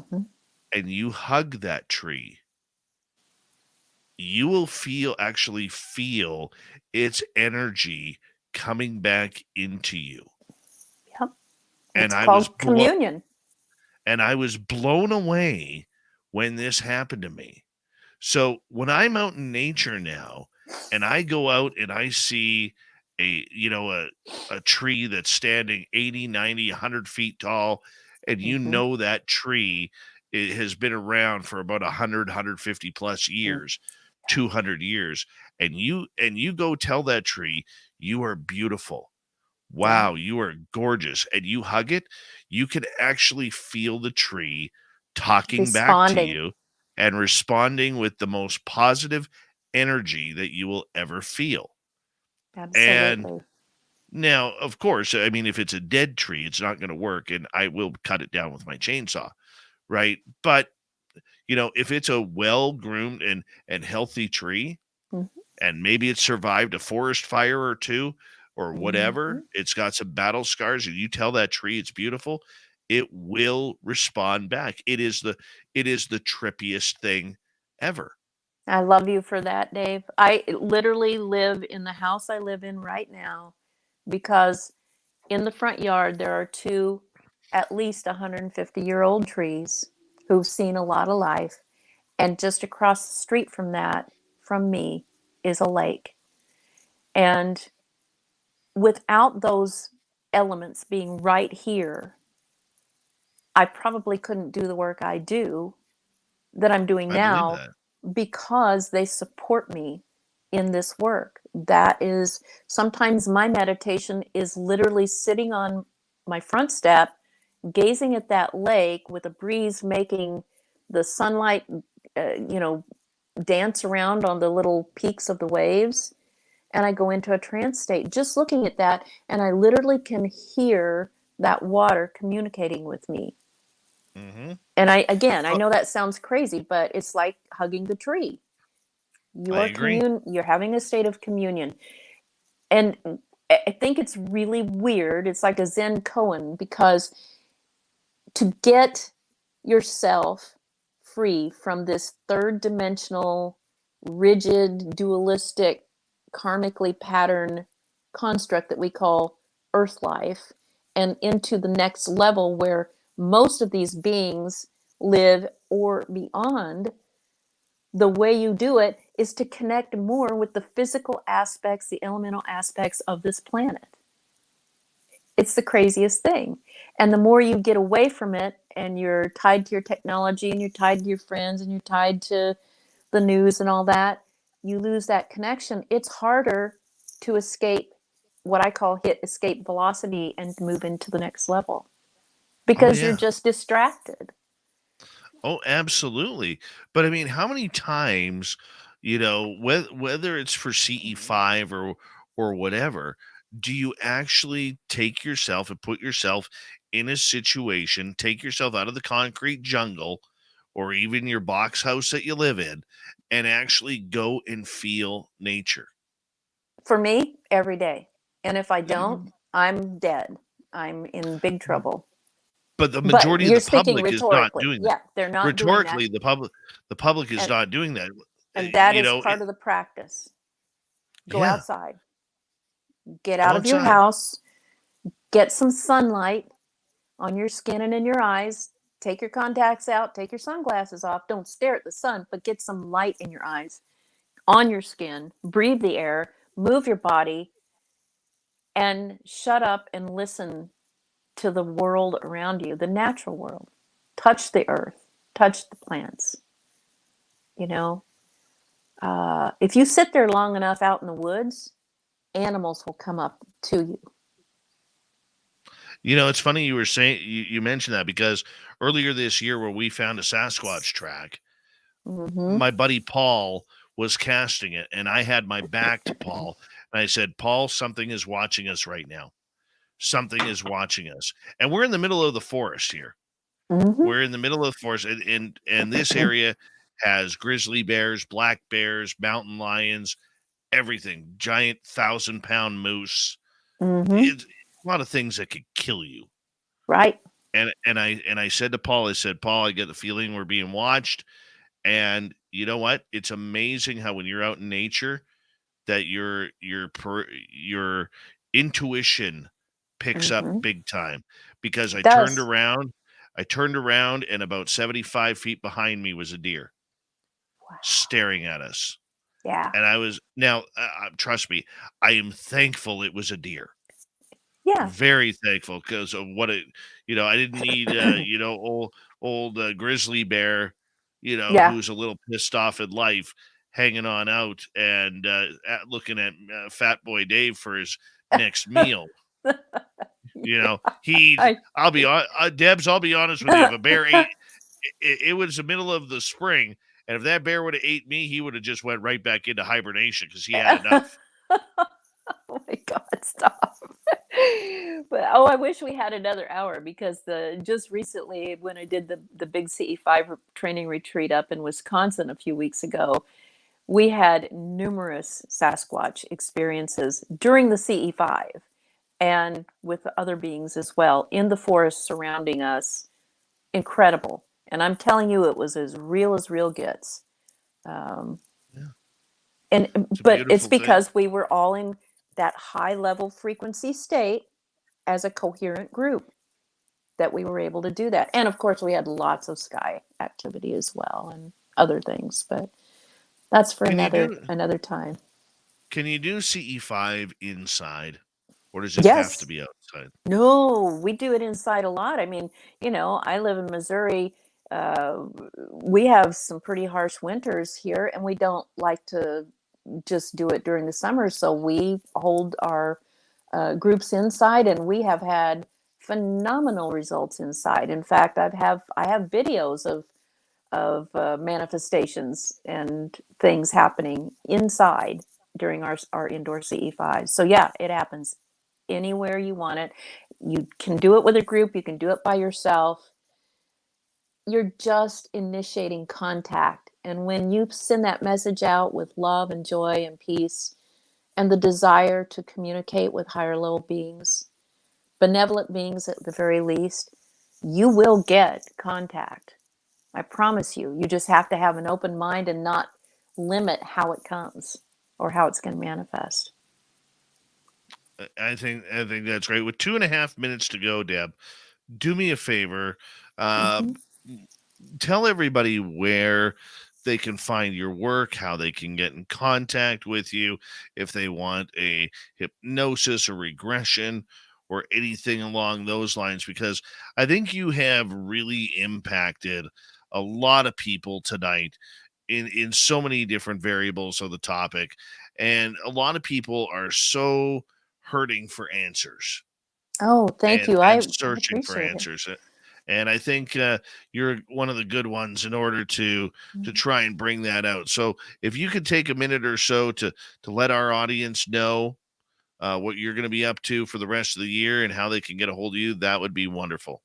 Great. Well, the rest of the year, I just kind of went on hiatus for retreats. I did my last one a couple weeks ago, as I said, until about March or April of 2023. We are currently trying to get started working on the second movie of a trilogy of the first movie, which was Alien Abduction Answers, which I hope everybody will go and stream or buy the DVD or buy the download. It's everywhere. It's even free on Tubi, so you can get that now. And I am working constantly with clients at this point for the rest of the year. People can seek me out at my website. It's just www.debzshakti.com, and you can see how my name is spelled there. And I'm on all social media platforms under that name. So you can look for me on any of them. I'm highly active just because so many people love to interact with me and I love interacting with them. So, Facebook, Insta, TikTok, LinkedIn, all of them. And I would love to work with all of you, whether it's through quantum hypnosis, channeling the star teachers or other beings, working with you energetically. Often these sessions are all of the above. So don't worry if you can't figure out what to do. You can always message me and we can talk about it. But I love working with everybody. I love being able to help people, and I love hearing their stories and helping them understand what it's about. So, Well, this has just been an enlightening and encouraging conversation tonight with you, Debz. And we very much love it. We will definitely bring you back on Spaced Out Radio because this was a lot of fun. Coming Thank up you, Dave. next. Oh, you're very welcome. Very welcome. Coming up next, we're going to head to the swamp. Then our resident Timbit, little Timmy Senor, will be here for the UFO report. Stay tuned. Third hour of Spaced Out Radio is next.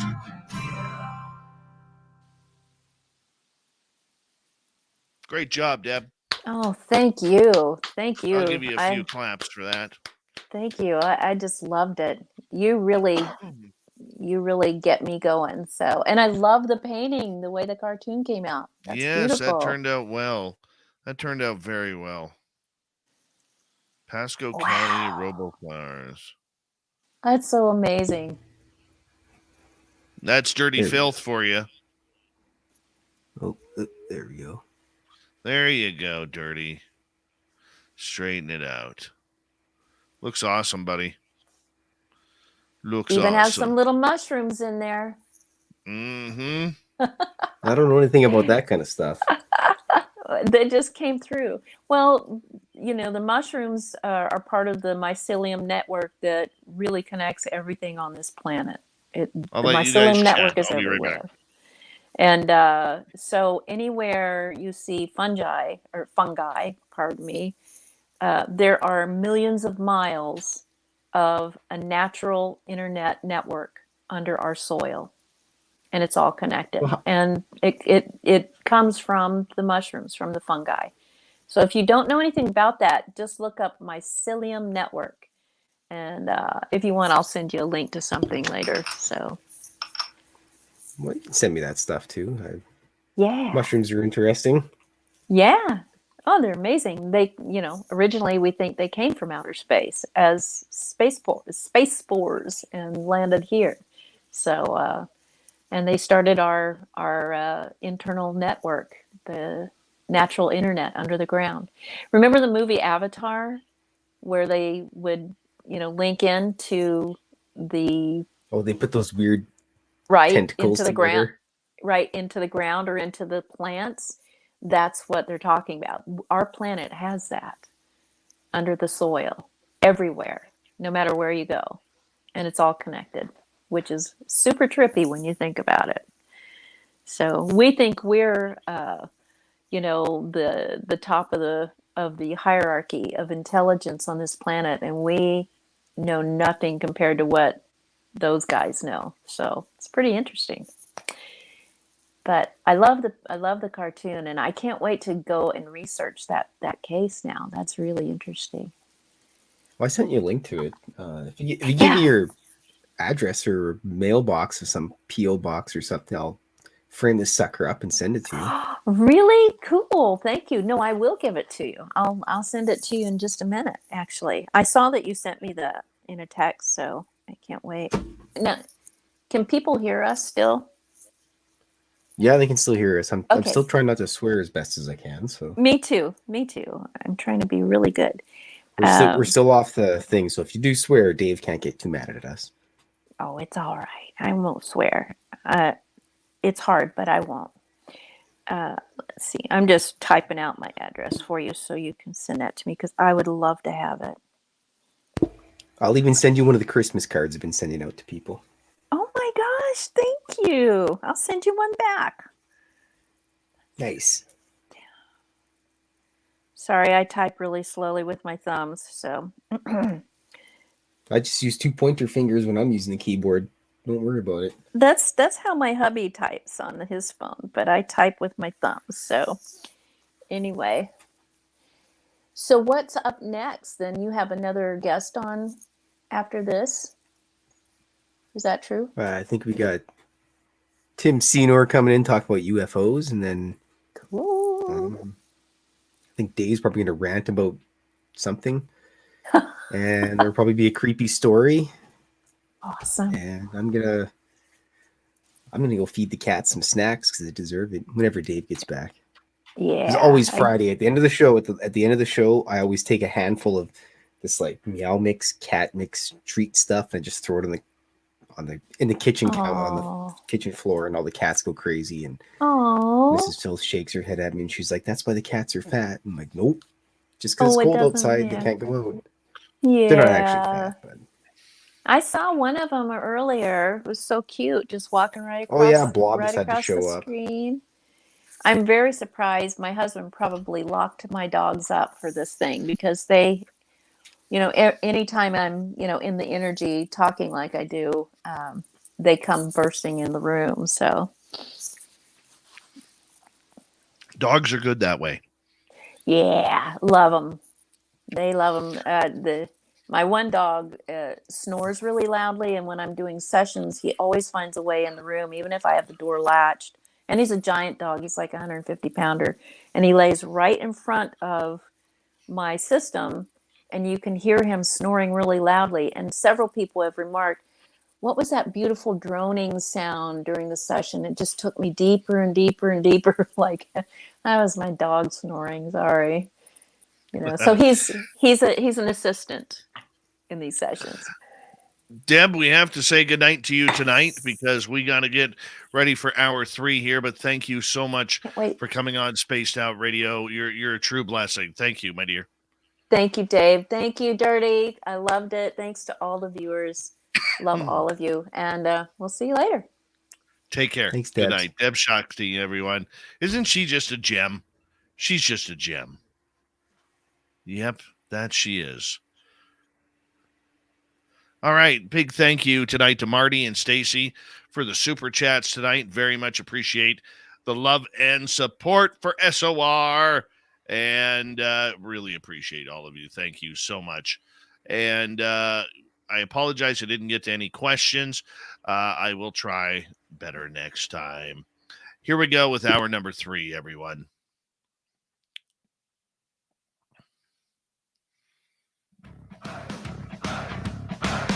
Would you like to connect with us? Head to spacedoutradio.com for all your latest show info. Now, back to Dave Scott and SOR. Third and final hour of Spaced Out Radio is now underway. Good to have you with us. My name is Dave Scott. Very much appreciate earning your listening ears wherever you are on this beautiful planet we call Earth.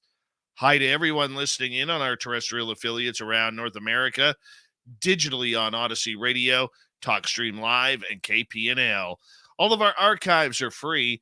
Join us at youtube.com/Spaced Out Radio. Do old Davey the favor, hit that subscribe button. The Desert Clam has set the password for tonight in the SOR Space Travelers Club. Kidam. Kidam is your password. Use it wisely, Space Travelers, as the Clam sets the password each and every night right here on Spaced Out Radio. Our website is spacedoutradio.com. We have a plethora of features for you. Rock out to Bumblefoot, read Shirky Poo's Newswire. Check out our swag as well. Follow us on Twitter at Spaced Out Radio, Instagram at Spaced Out Radio Show, and on TikTok at Spaced Out Radio. It is time once again where we head to the swamp. Our resident swamp dweller takes us on another spooky journey. Hi, Spaced Out Radio listeners. This is Swamp Dweller. It's time for your nightly dose of spookiness on the show. If you have an interesting encounter or a spooky story that you would like to share, be sure to submit them in at swampdweller.net. You can also find our YouTube channel at youtube.com/swampdwellerreads. Now, let's chill out, relax, and together, let's enter the swamp. I have lived most of my life in Montana. I grew up near the Crow Reservation and knew quite a bit about their history and lore. During the summer of 2020, I worked at a local state park that had been a part of the Crow's traditional land. It is a site that contains a lot of their history, from things like pictographs to actual burial sites. My manager would tell me about the area, and I loved hearing the stories that fueled the legends around it. But one day, I learned just how correct the codes are. It was a hot July day, and I had snuck out of the visitor center to take a break from people. I walked into a gully and climbed up onto a rock that let you see the center and remain out of sight. It was also the only place where I had cell service. I enjoyed sitting in the shade, listening to the birds, but another sound caught my attention. It was the sound of rustling bushes further up the gully. I tried not to panic, but my manager told me a mountain lion would sometimes wander around here. There was no exit in that direction due to the earthquake that blocked the path, only allowing a small stream through the large boulders. No matter what it was, it had to come my way. The rustling got closer until it was just above me. I peeked over the rock to see absolutely nothing. I sat still, watching the spot, but my fight or flight motion kicked in, and I ran down the narrow path back to the visitor center. I thought that was it for my worry, but things got weirder over the next couple of days. A few days later, I walked into the center to see my two coworkers staring at a display case that showed Native American tools. I asked what was wrong, and one of them pointed at the glass that covered the artifacts. Tiny handprints covered the case, traveling in every direction, as if something had climbed it. I didn't think much of this, but I didn't feel it was strange since our park barely got any visitors due to the pandemic at the time. We got a few travelers, but rarely did they come into the center. We cleaned off the case without another thought and got back to work. The next day I came in, and once again my coworkers were gawking at the case. The tiny handprints were back. I started to get nervous, and we cleaned all the glass as quickly as possible. Later that day, as I was alone in the visitor center at the front desk, reading a book, I started to hear something like a radio play in the back room. I listened for a bit, trying to make out what was playing, but it was too muffled to pick anything out. When I stood up to investigate, it went quiet. This happened a few times over the next few days. One day, the sounds were getting so annoying, and I decided to sit outside next to my manager. We talked for a bit, and somehow we talked about crow lore. One that is popular in crow culture is the Little People, a group of small humanoid creatures that like to cause mischief. If you see one, that means you are going to experience misfortune. They will do anything to get you to leave, such as throwing rocks or setting up traps. I made a joke about spending the night at the center and camping near the cave that has pictographs. My manager stopped me quickly and told me that that would only put me in danger. He said many people had tried it and no one stayed the whole night. Something always chased them away. So I gave up on staying at the park alone. After that, though, things just kept getting worse. I stopped going to my rock due to a weird noise coming from the gully. The radio noise was playing more often.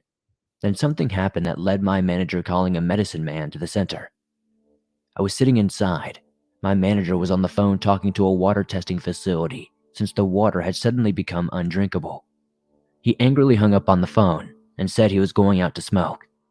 I watched him leave and then returned to my book. After a while, I started to hear talking from the back room. I listened and it kinda sounded like it was my manager talking. It sounded like he was talking about the water testing people. I couldn't make out exactly what he said, but he was angry. I kept listening as I stood and walked out to the front of the window to see if anything was interesting outside. A few cars were in the parking lot, but everyone avoided the visitor center like usual. I noticed someone walking up the sidewalk to the center. It was my manager. A sudden chill ran down my spine and I began to shiver. The talking in the other room was still happening. When my manager got inside, I explained quickly what was going on, and he could hear it too. But it stopped as we approached the door to the room. We rushed inside, and of course there was nothing and no one there. The back door was even locked. My manager immediately got on the phone and hired a crow medicine man to come the next day. They performed a cleansing ceremony that took a few hours. After that, everything seemingly stopped. No more radio noises or handprints on the glass. I also, for some reason, felt a weight lifted off of me. Some people thought it was Little People, while others said it was evil spirits that attached themselves to the site.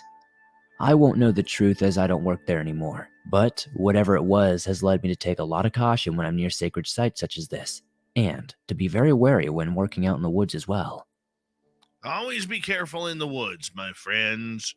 It's a lovely place, but could be a dangerous place nonetheless. So just be careful when you're out gallivanting in the forests around North America and the world. Be safe out there.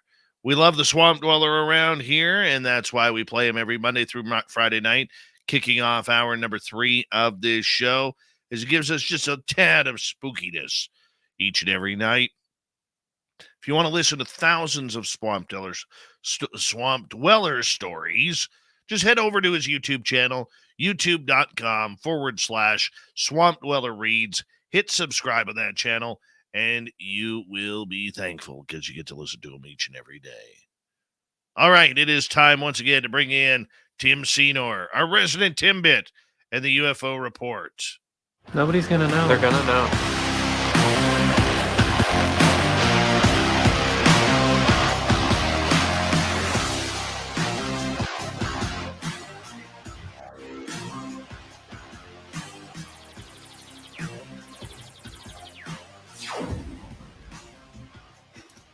Big Bad Tim comes back in after a couple of days going to look for some UFOs around former USS Nimitz and Princeton radar operator Kevin Day's place. Tim, that had to be a fun occasion. How you been doing, buddy? It's cold outside. Oh my you God. know. Should I even? Yeah. Look at Dave, everyone. He can't believe I said cold. He lives in. You were in Oregon. You're in Oregon, and it's got to be at least 10 degrees Celsius, which would make that at least 40 plus Fahrenheit.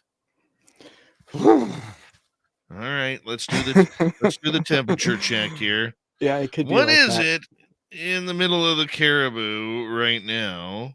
Right. I love it. I just had to say it. But yes, it's been a great couple of days here. Doing some investigations in Oregon and collaborating with some amazing people. Absolutely. Yeah. All right. So at my place right now, it is minus 11 Celsius, making it 12 degrees Fahrenheit. Oh, no way. Couldn't do it. I would be a little timsicle. You are a little timsicle, you Timbit. How are you going to survive? I'll just be a stuffed tick in a big parka. When I wake up in the morning, it's going to be minus 14. Warm up. What's the high tomorrow? Minus 4 degrees Celsius. Brutal. That's pretty warm. That's warm enough to put my Christmas lights up. Oh, yeah.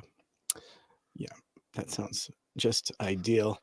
So if I was a caribou, I'd be loving it, but I'm a human man and I prefer just sweatshirts, a light turtleneck, t-shirt. I don't get you.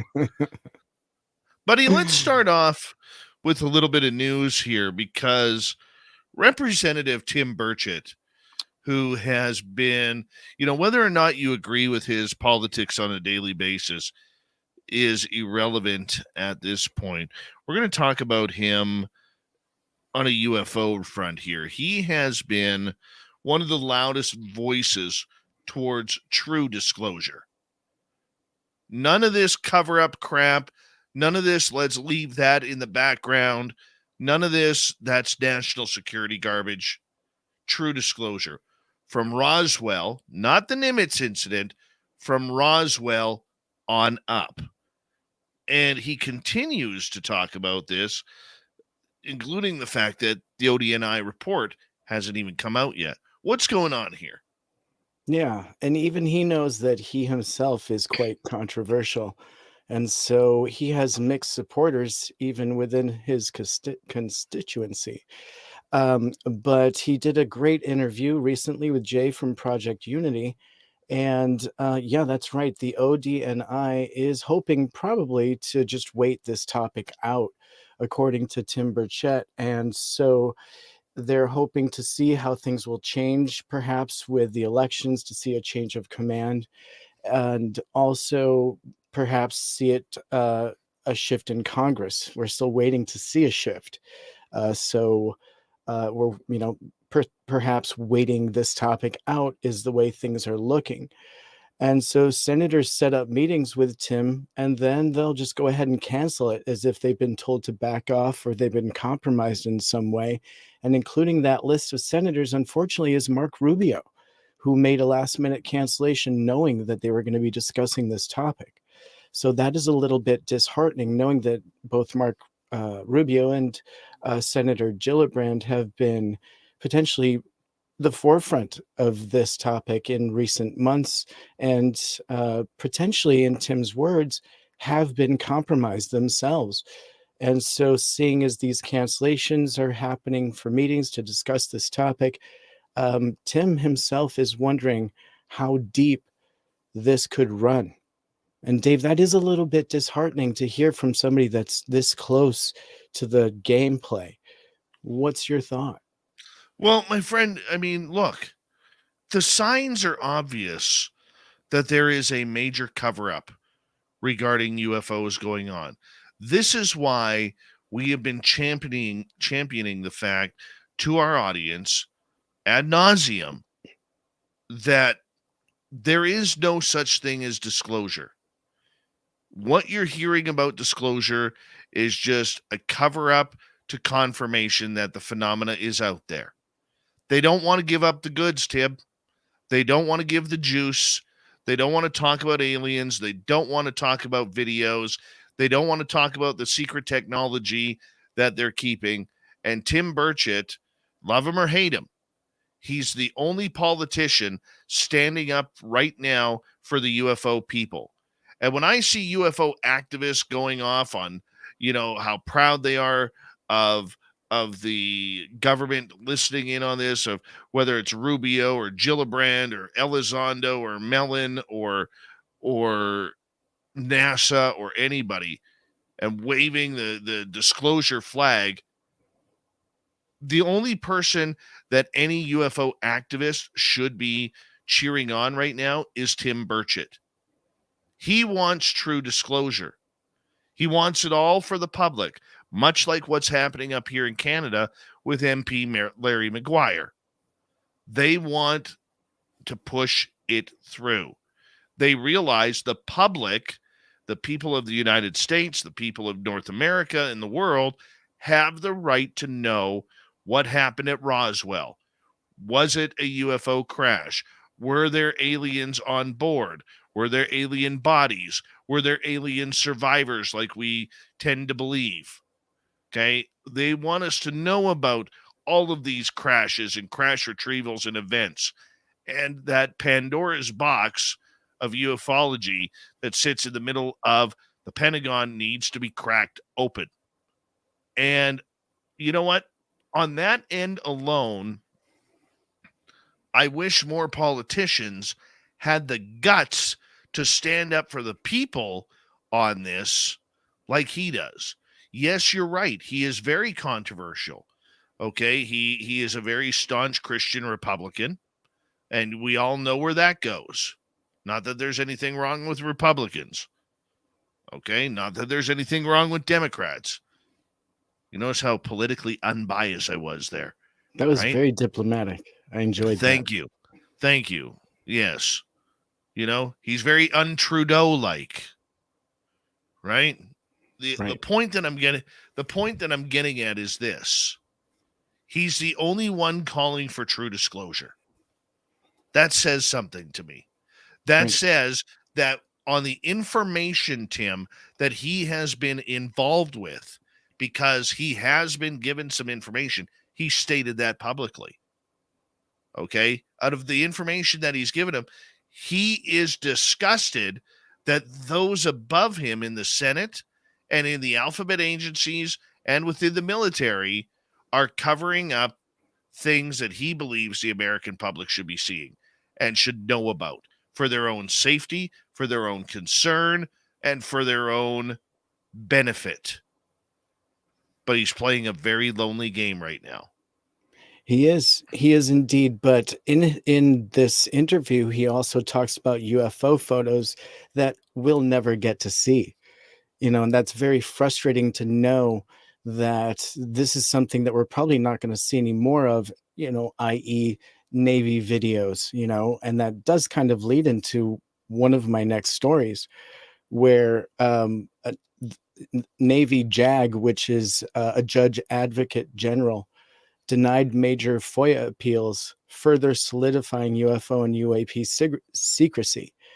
And basically, the Black Vault had put out a FOIA request for all UAP and UFO related information coming from the Navy. And very quickly, they came back with a denial on this information. And so he put in an appeal, which is pretty regular. And they came back, and this came from a judge advocate general, and that's a pretty big deal. You're not getting past the JAG. And so they rendered their decision and denied a major FOIA appeal submitted by the Black Vault just this past month. And so the appeal was profiled on the channel, and in hopes that we can detail the appeal and get the information at least out to people how stubborn the Navy is proposing to be. And so the result of this case may actually resonate throughout the future disclosures. And so we shouldn't potentially expect to see anything coming further, as the Navy has said that there will be no more releases coming forward. And Tim Burchett was highlighting this fact that this really does stymie the topic. Yes. Yeah, it completely stymies the topic. Where do you go from here? Where do you push it? At what point does the American people put their foot down and say, guys, girls, what the hell are you doing here? You work for us. We don't work for you. You work for us. You don't get to tell me what a secret is and what a secret isn't. It's terrible, and it's controlling. I don't understand. I completely am at a loss for words. And I guess the best information that I can say, Tim, is this. We have to, and we owe it to our audience, to continue to tell the truth of what is going on, because they are not going to get it from the governing parties and the military in the United States. This is where citizen experiencers are going to come into play a lot more and become more prevalent. It's going to be something that we're going to see a lot more of as more people start to clamp down in who they talk to and what they say, more importantly. I mean, we're being treated very communistically here. Indeed. Especially with the new clampdown we've seen in the military with pilots that are trying to report, shutting down their ability to report to the very agency that's been set up for them to report to. How is the UAPTF supposed to get any information if the source has been just cut off? Because now we're putting back into the play those old 75-year-old restrictions of laughing at the pilots as they report and then just plain blocking them from being able to. Well, let me ask you this. Do you think, as we got about just over 90 seconds, do you think that UAPTF isn't getting the information because Space Force now is? No, I think that they are literally trying to discourage pilots from reporting. So there is no information, right? I think they're trying to cut it off at the source. They don't want UAP Task Force to get any details. They don't want any of these 150 questionable cases. That's not helping them at this point. They're trying to get going this swamp gas theory again. We're looking for another J. Allen Hynek scapegoat to come forward, Avi Loeb, to say that this is nothing. So it's just a little bit frustrating to see this actually playing out for the people that are watching very closely. It's very obvious. And so, this is a pattern of methodical cover-up. And the gameplay for them is not any different than it was when they started this 75 years ago. It's kind of sad that we haven't grown up yet. It really is sad that we haven't grown up. We haven't been able to figure out what we should or should not tell the public. This isn't, if anything, this isn't going to stop the public from answering questions or asking questions. It is going to enhance more questions and more distrust for the level of government and government interference and military interference that we see on a daily basis right now. Tim, hold on right there, because we are going to go to break here at the bottom of the hour. When we return, Avi Loeb back in the news, wants to go into the ocean on Spaced Out Radio.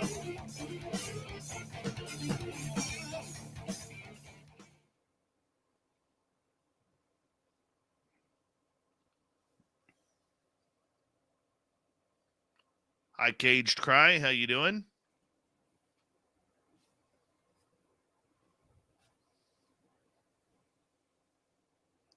What a great show and what a great audience you have tonight. How you doing there, Timbit? I'm great. Feeling fantastic. Totally energized. Just feeling great. Thanks for asking. Oh, no Appreciate problem, that. dude. Yeah. No problem. I had a lot of fun doing a show the other night with you. Thank you for inviting me on with my guest. That was a lot of fun. And I had fun with Grantavius.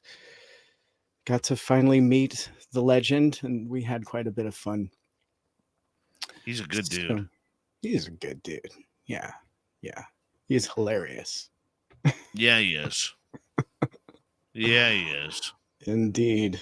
So Terry Holland, I had a great time getting to meet him and Kevin Day. So lots of fun. And I'll keep you all in the loop. Yeah, some good dudes right there, man. Yeah. Some very good dudes right there. Yes, indeed. Did you get any snowfall? Nope.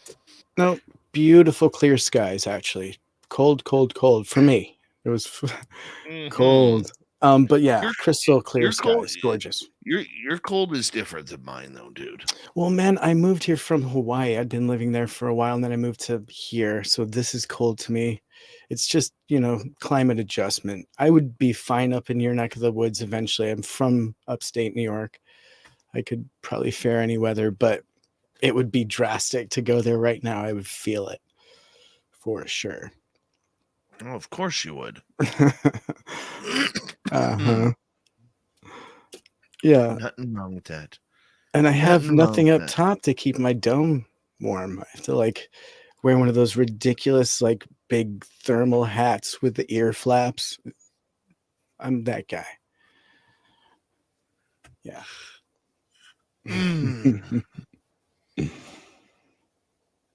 I like those hats. They're great.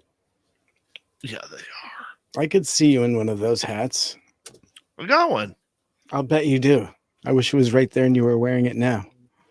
No. I Too gotta find Canadian. it. It's for my Jeep. It's too Canadian to wear it on your shore with that flag behind you. Come on. It would just be so Canadian with the ear flap hat and the flag. If you were here, I'd throw a snowball at you. Oh, that would be so much fun. We would have a blast with that. I'm a moving target. Pretty soon, a couple weeks, the lakes will be frozen enough to go play some hockey on them. Oh, that's so awesome. So you have bright sunny days where it's kind of warm out, but it's still crisp and you can get out there and right. There's still some warmer days, or is it just cold now? No, there is nothing better, dude, than when it's like -5, -10. And when you start breathing deep into your lungs, that cold air just absolutely, the minute you suck it in is just, it's so cold, you kind of jump back, but it's so clean, your body just screams, thank you. Yeah. I think that we live for that. That sounds amazing. It is kind of cool.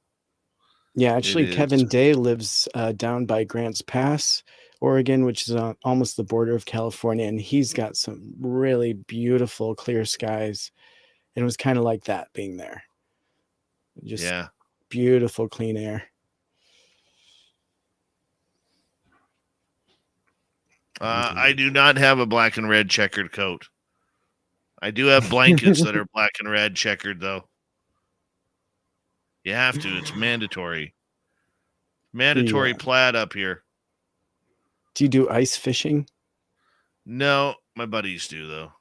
Do you go out to their little huts and stay warm under there? And they're actually pretty cool. Awesome. Oh, I'll bet. I mean, they've got TV in there often, and they're just chillaxing. I get it. Oh, yeah. Yeah, it's not all about the fishing. Big thank you to Marty and Stacy for the super chats. Thank you so much for the love and support of SOR tonight. Thank you to everyone who has given us a thumbs up, thumbs down. Don't forget after the show to leave a comment. And, of course, we got some great swag at spacedoutradio.com for you to check on out. And you know what? Let's get ready to go here. Here comes the final half hour next.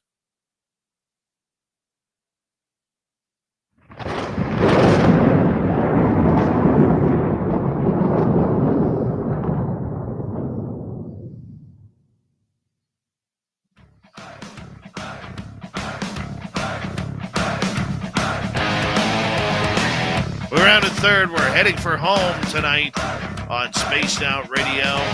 Good to have you with us. Dave Scott is my name. I'm here every Monday through Friday for your basic woo needs. Want to remind you that if you miss most of this show or others, check out our free archives by going to youtube.com/Spaced Out Radio. Do old Davey the favor. Hit that subscribe button. Our website is spacedoutradio.com. We have a plethora of features for you. Rock out to Bumblefoot, read Shirky Poo's Newswire. Check out our swag as well. Follow us on Twitter at Spaced Out Radio, Instagram at Spaced Out Radio Show, and on TikTok at Spaced Out Radio. We continue on with Tim Senor and the UFO Report.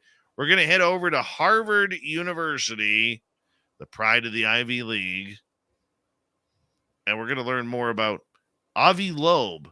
The man now wants to spend a ton of money to go looking for UFOs underwater, Tim. Correct.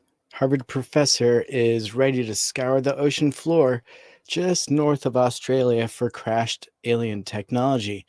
And so he believes a spacecraft may have crashed near Australia, and he's going to search the ocean floor for the wreckage.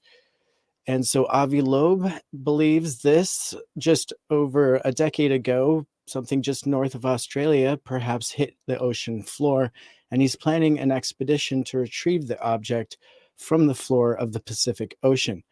Astrophysicist Avi Loeb has previously made waves by claiming the object that streaked across the sky off the coast of Manus Island, Papua New Guinea, in 2014 was actually some form of spacecraft. And so a U.S. Space Command report released earlier this year found that the object was interstellar from another star system, making it quite unusual, but concluded that it was simply a meteor. But Loeb, chair of Harvard professor and University of Harvard's chair there at astronomy, is heading up the Galileo project, which is searching for evidence of advanced alien technology, and it insists that it could have been built by extraterrestrials. The fundamental question is whether it was an unusual rock from another star or whether it was a spacecraft of some sort. And so he says in a quote that we're planning an expedition to Papua New Guinea and scoop the ocean floor to figure out the composition of this object. And so he proposes this fishing expedition, and he's saying as soon as March or April of 2023, he just recently, as of last month, got the go-ahead for this expedition when he received US $1.5 million from a unnamed donor. Dave, I see your face. you're wondering who that is. Do you have any ideas? Question mark, question mark. No, it could be anybody. It really could be anybody from Bigelow to Gary Dolan to some famous actor who believes in UFOs. I'm not really sure. Do you know who it is? I mean, I have some ideas, but I mean, I Give us those. don't. I don't know. I mean, I don't know. Perhaps the same person that invests in projects like Skinwalker Ranch and things like that. Somebody that has just money to burn on toys. Are you saying somebody who just bought a $450,000 movie prop Bible from his favorite Brandon movie? Fugel. Yeah, maybe. I mean, I don't know. Maybe. That is a pure guess, speculation, but that is the kind of person I can imagine supporting this kind of endeavor. You know, if there's a price tag of 1.5 million for a project to scoop the ocean, you go to somebody independent, a billionaire, somebody that you know, is invested in the topic, and give him a proposal.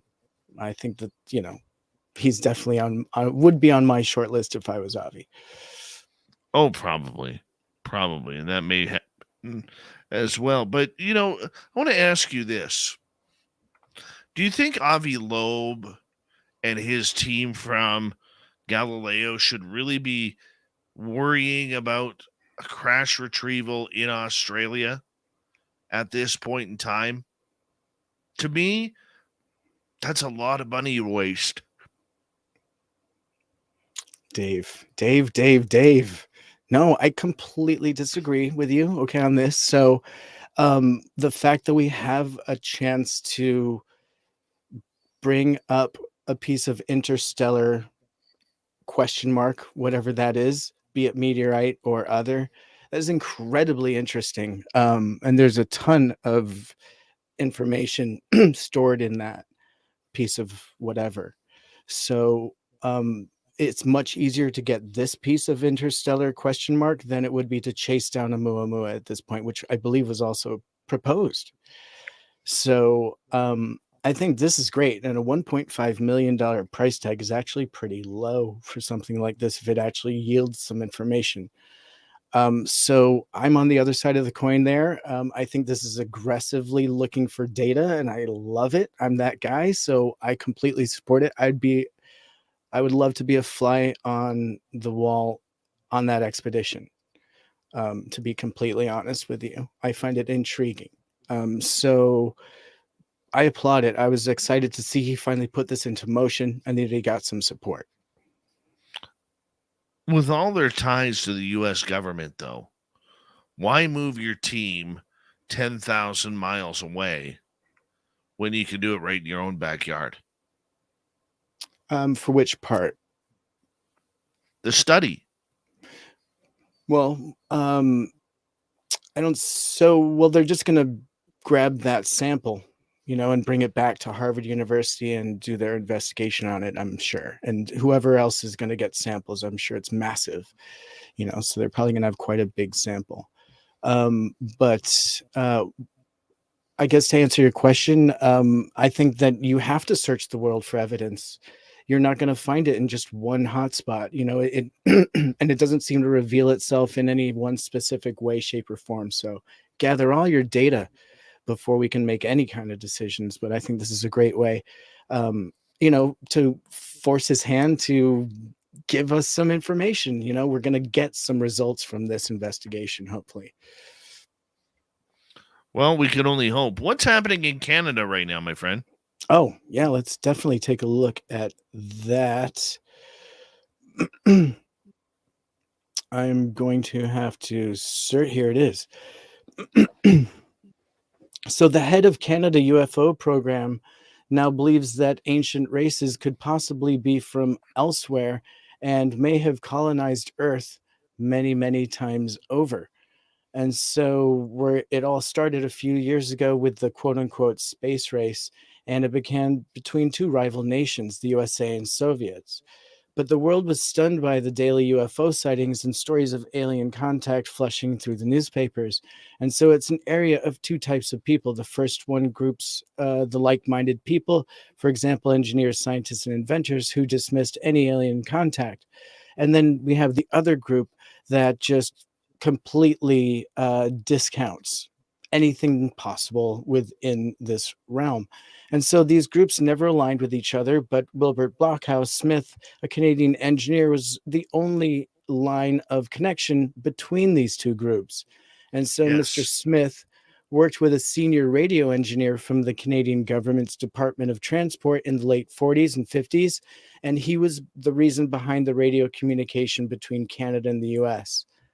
And so you're pretty close to this in particular. So if you want to chime in at any point, please feel free, because I know you have, you're pretty close to this. Excuse me. Well, I mean, where do you start, Tim?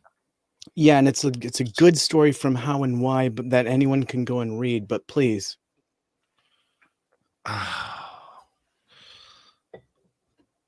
I hate to be at a loss for words, but I'm just not sure.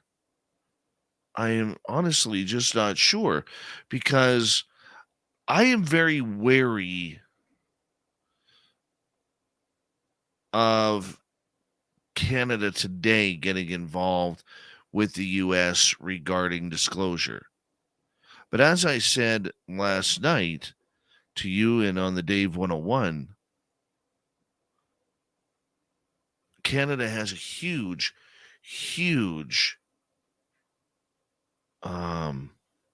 role to play in ufology, especially its history with Wilbert Smith and Project Grudge.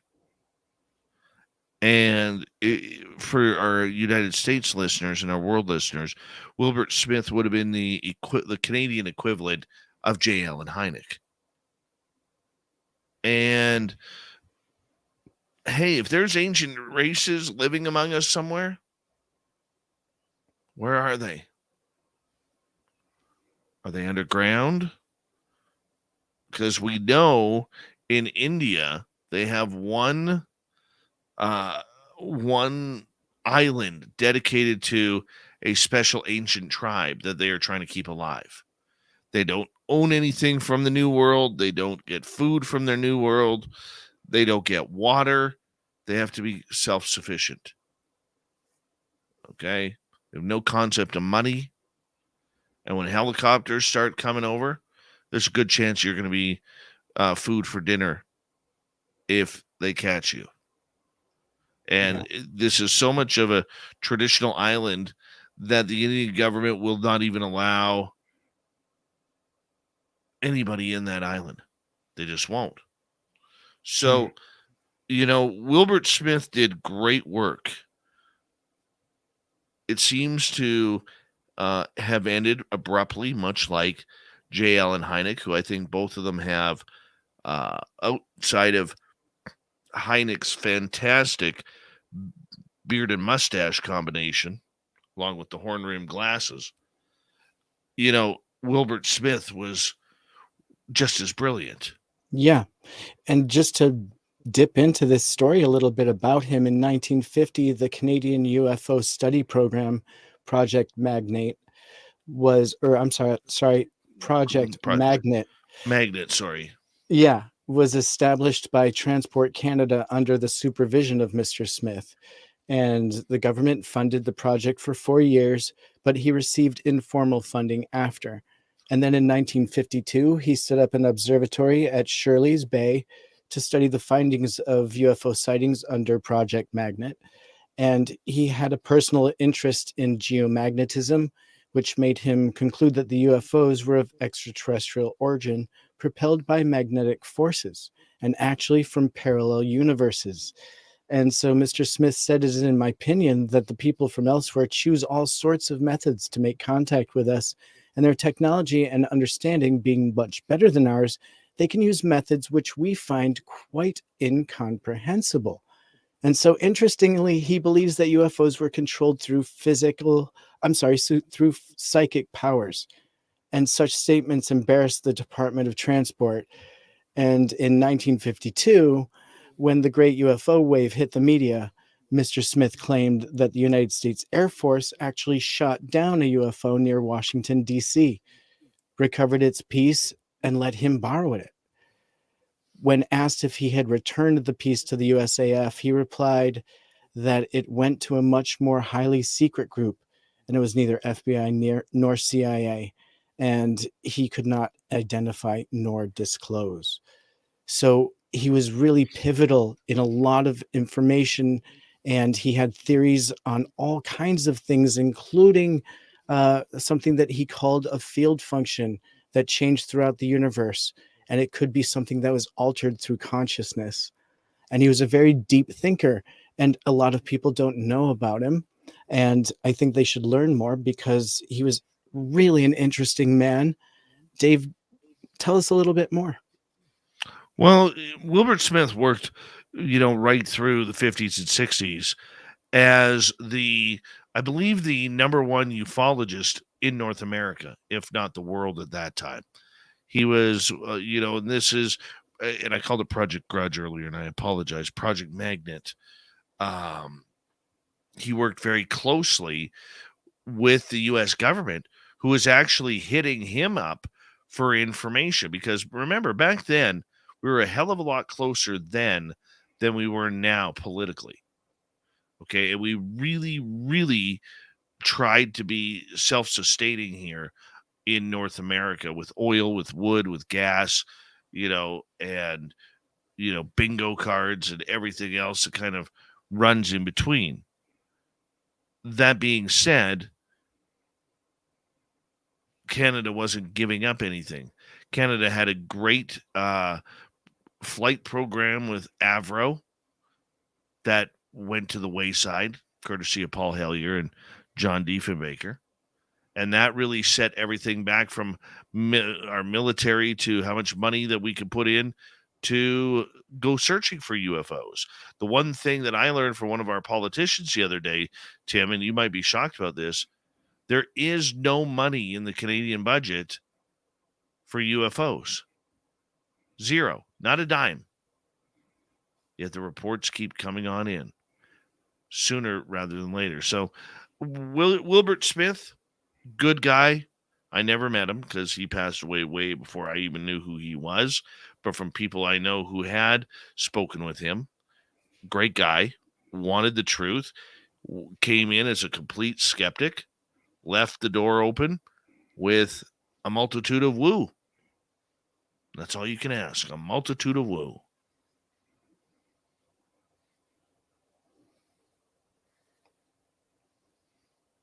Do you think, Tim, moving forward, that the notes, which are already public in Canada, will become maybe public in the U.S.? And which notes are you talking about in particular? Well, for Wilbert Smith. Oh, right. You're saying the American version? Yeah. Or even the Canadian version of what we found here. Oh, I don't think so at all. I mean, if it already hasn't, there's no way. And we've seen how hard it is to FOIA information. It's like pulling teeth from a live shark. It's just not happening. And so, honestly, I don't have a lot of hopes of getting any information from any governmental source at this point. I think you'd be barking up the wrong tree. I think even entities like the Black Vault are going to be struggling for new details. They're going to have to FOIA in much more creative ways. But I feel that the FOIA has been a thorn in the side of these entities that they're questioning. And so I can only see them getting sealed up. I don't see more information coming historically. No. Oh, me either, man. Me either. And you know what? I think that's going to bring in this is what that's going to do when it officially gets shut down. And that's my prediction on that. When it does get shut down, he or the public is going to be wondering where to look, where to turn. But maybe that's what needs to happen. Kind of like what Elon Musk is doing with Twitter right now, dude. You know, blow it on up. Blow it on up. Change it. Because we ain't buying the UFO threat narrative BS. We're just not doing it. That's right. Well, we got 2 minutes left. And Tim, I want to say thanks for coming on the UFO report tonight. And really appreciate you doing what you do with us on a nightly basis, my man. Thank you so much for having me on. It's been an absolute pleasure. And thank you to your audience. Dave, have a great night. Absolutely. I shall bid you a farewell, sir. Hey, one final question before you leave. Sure. Tim, you being one of them American eases, all right? I speak. Are you going brawling next week? Are you going brawling? I mean, I don't even know what you're asking, to be completely. For Black Friday. Oh, I forgot you played soccer. Oh, but then again, you can kick there. Lots of kicking and punching and all that kind of stuff. Yeah, no, I don't. I'm more of a Cyber Monday guy. I don't do much in-person shopping. I find it incredibly frustrating because it's a side of humanity that isn't so pretty. When you see people really, struggling for a deal on something and they're very cutthroat with each other, that's not a pretty thing to witness. It is gorgeous. So. Come on. Do you enjoy it? Every 60-year-old woman needs to rip a toy out of a 4-year-old's hands. Okay? I love that you're saying this. This is great. I'm so glad it's not me. No. you know, due to COVID the last couple of years, America, you have been very disappointing in the entire Black Friday front.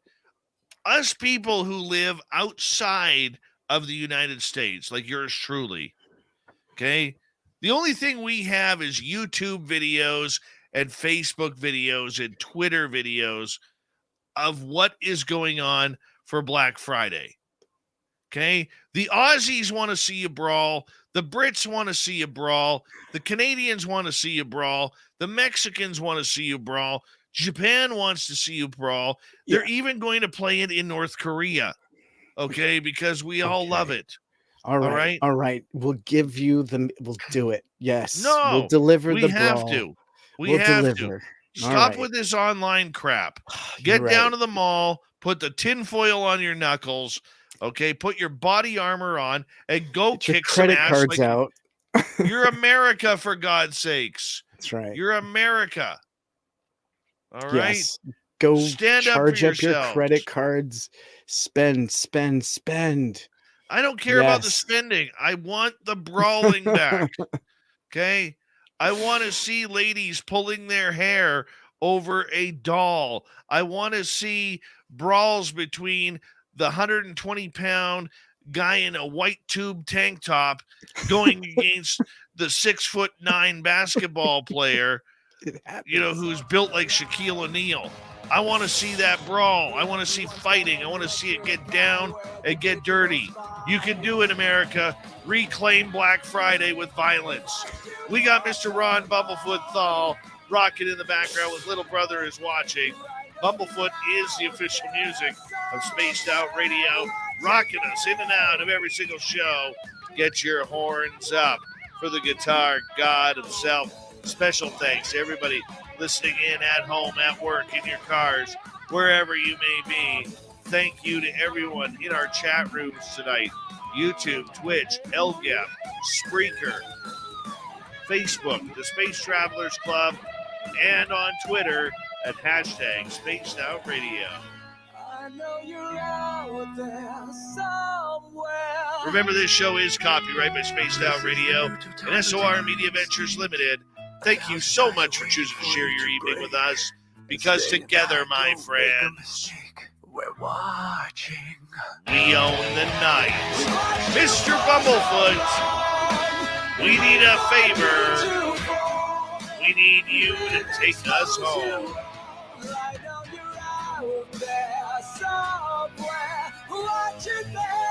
Yes, the Woo train has docked for the night.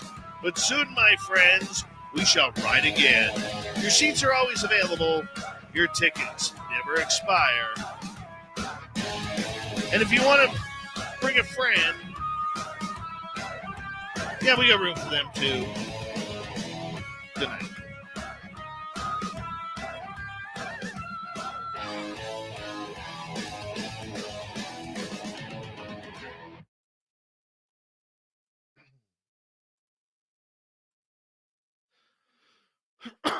That was good.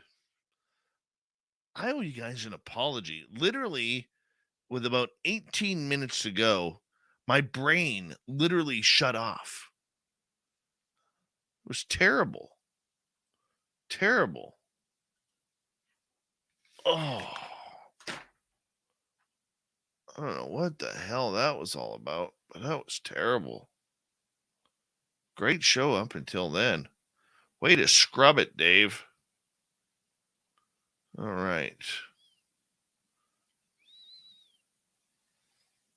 Is it set up?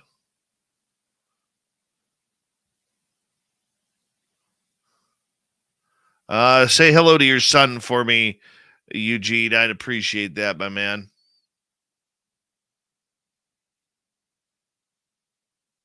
I all of a sudden got really, really tired. Oh, our hippo's out. Our hippo is out. Guys, I'm just going to take a quick break here, go fresh it up, throw some water on my face, and I'll be right back, okay? I got to get these sleepy cells out of my head here for at least another 45 minutes to an hour. I think it's because I was eating raw garlic tonight for dinner. I like raw garlic. That might be it. I don't know. There's the hippo. Right there.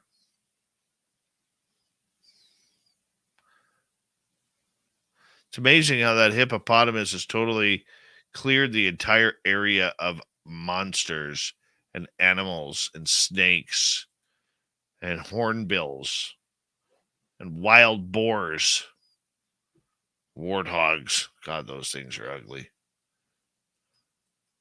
Be right back, guys. Did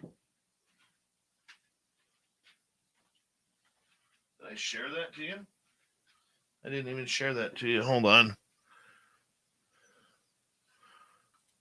That was rude of me.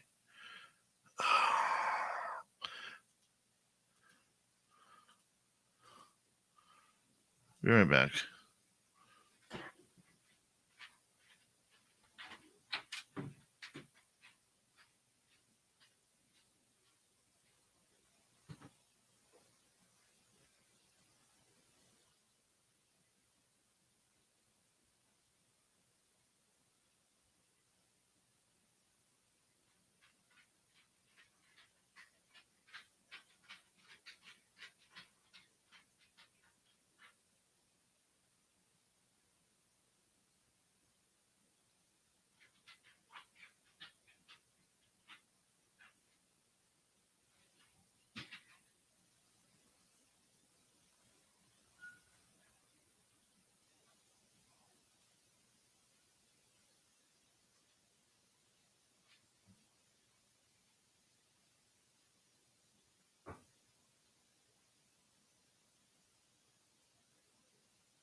All right.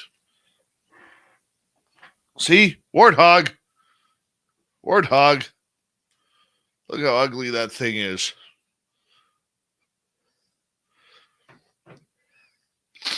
It's a female.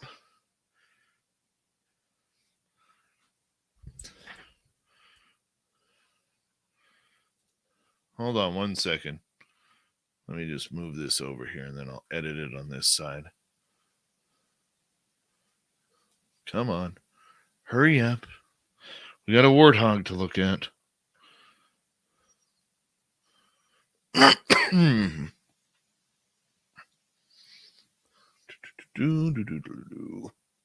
Shaq Filet, how are you?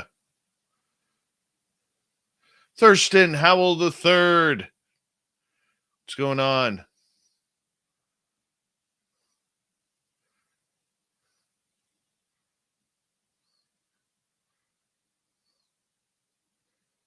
All right, there we go. Let's move this over.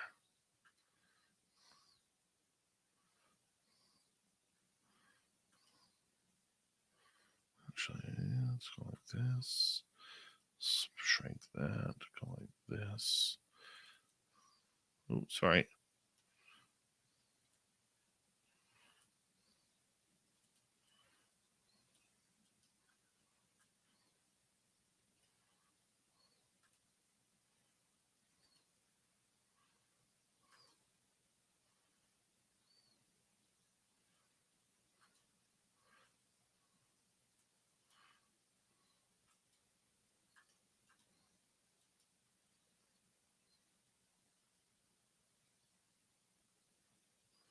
Wonder where all her babies are. Usually warthogs have like a bunch of little piglets running around with them.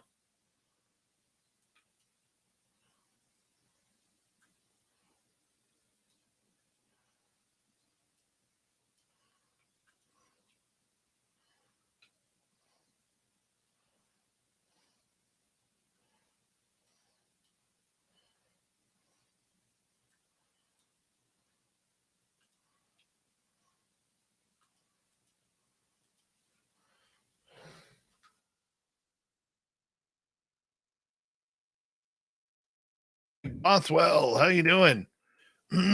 First NHL game tomorrow. Congratulations.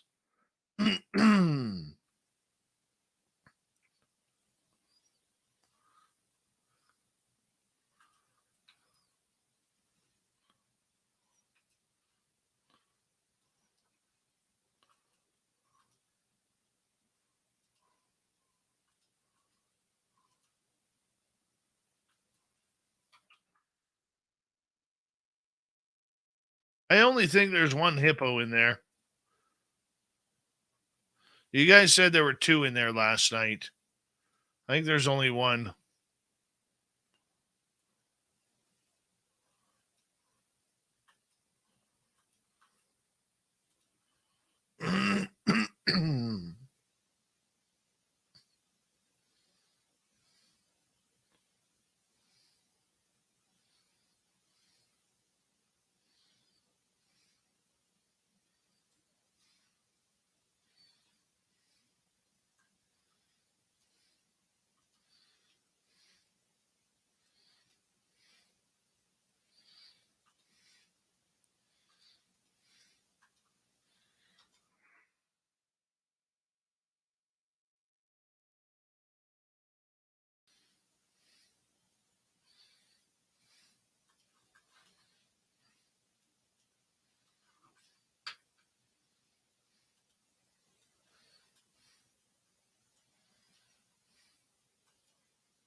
Blue Cruz, how you doing, buddy?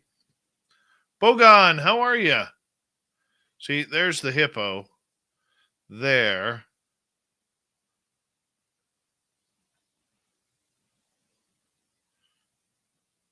There's her nose.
Debz was great tonight, man.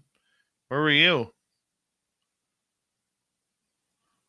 Watching the spoils of another Toronto Maple Leafs loss?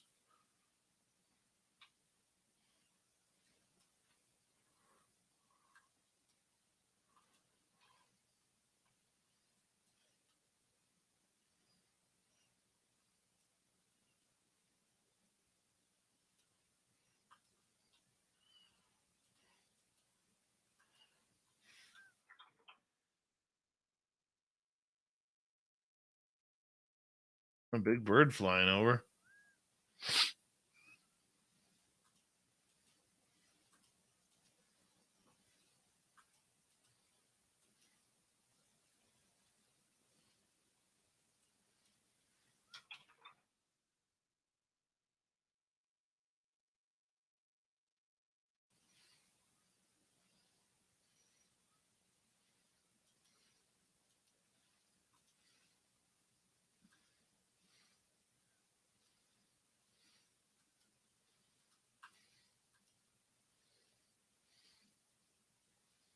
All right, let's see what else is going on here. This is getting boring. Well, let's go to Oliphant's River. Holy cow, is it high? An elephant in there? Around there? Oh, no, that's just a shadow. Holy cow. They must have had some serious rain.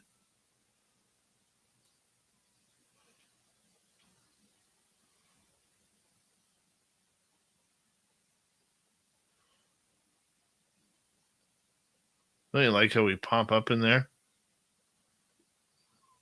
It's awesome. It's where we need to be. So that hippo's been there for at least 11 days.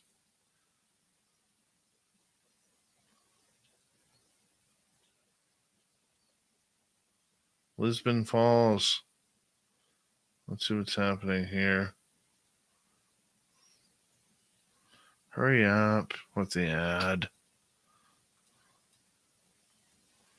What is this, number 5?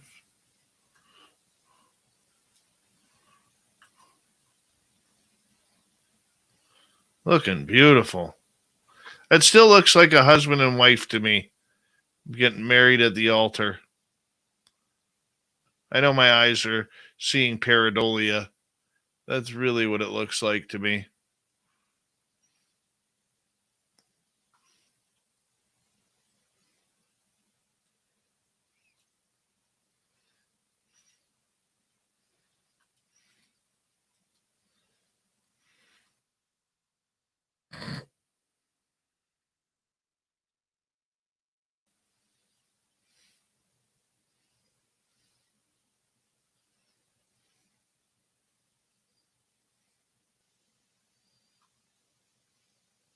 Absolutely, you can. GFGFGFG.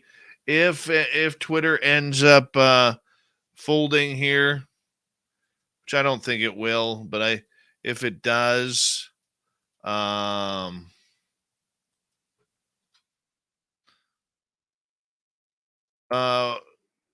have a Spaced Out Radio group on Facebook. Just type it in for groups, Spaced Out Radio.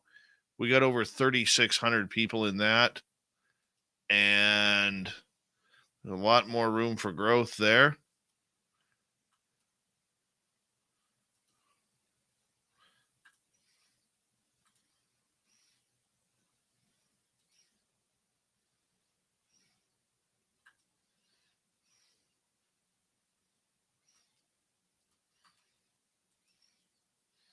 We'll figure some stuff out too. Yeah, that's enough of the waterfall. Fonts River.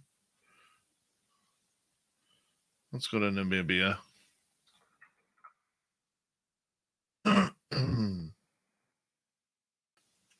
Oh, look at the oryx. Piled around again.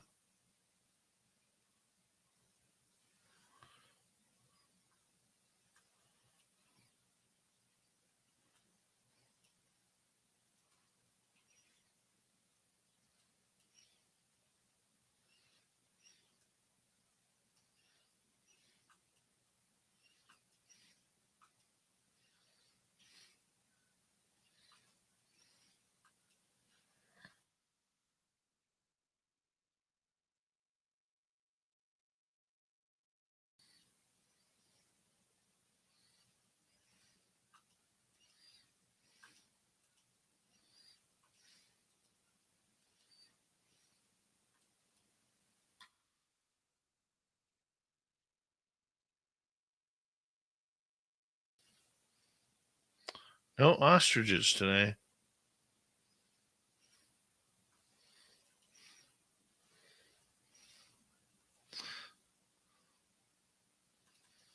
Bear with me, guys, because I have to do this on this side.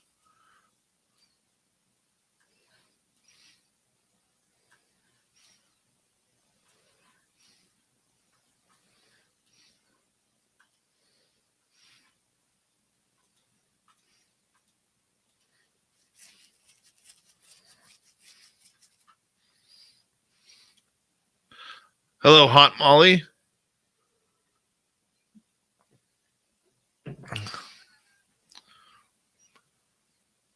Okay, I'm tired of oryx. Come on, give us something good here. Give us something good. See the Kalahari. What do we got here? Is that a different angle? Is that the water puddle there? That totally is.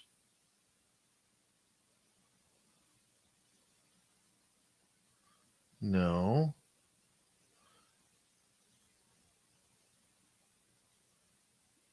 Okay, now I got to bring up the second camera here. I'm all confused here. Namibia. We may have just solved something here.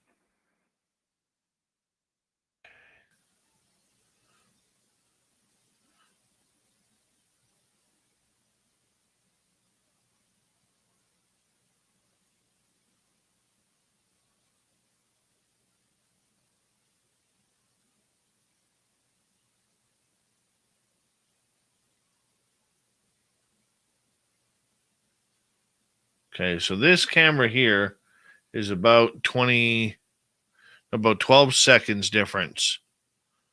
But there doesn't seem to be that many trees. Unless it's just on a different angle.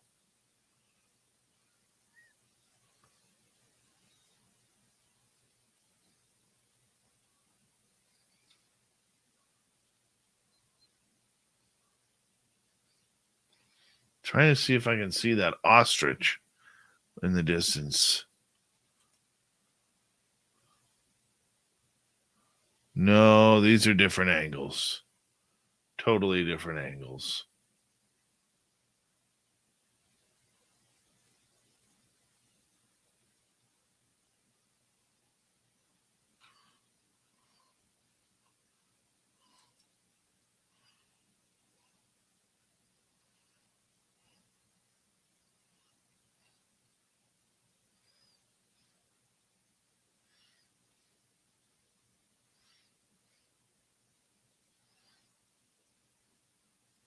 Let's have the same design of the watering hole right there, though.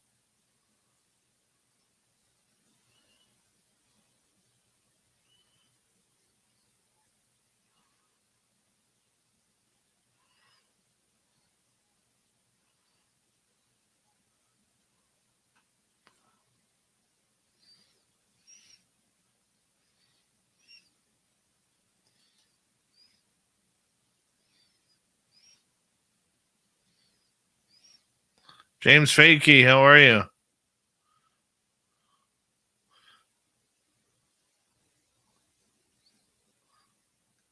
We're working on it, GFG.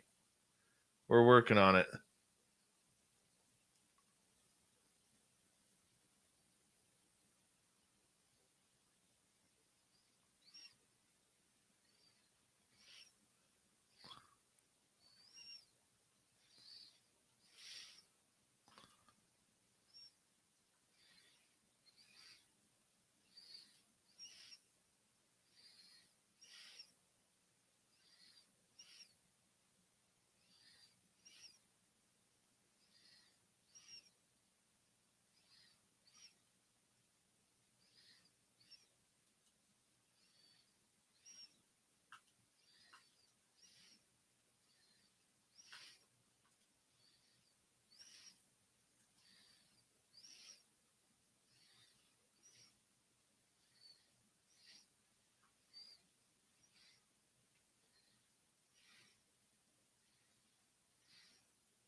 Okay, bear with me 2 seconds here, guys.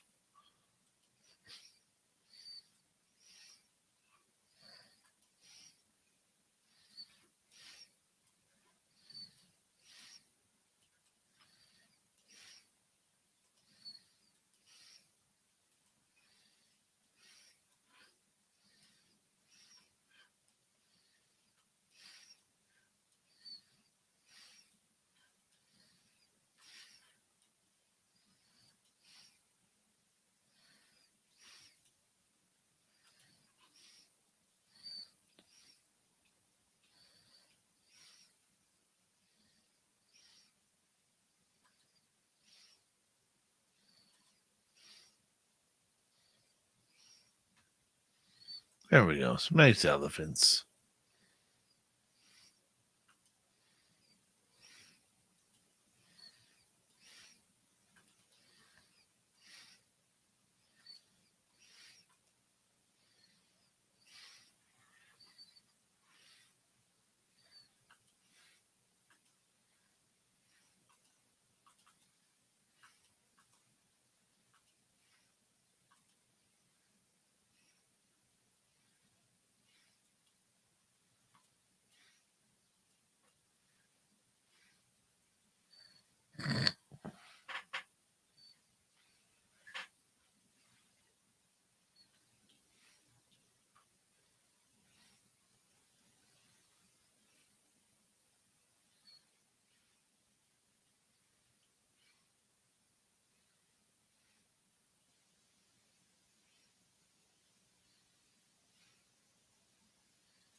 Have a great weekend, Tracy Scott.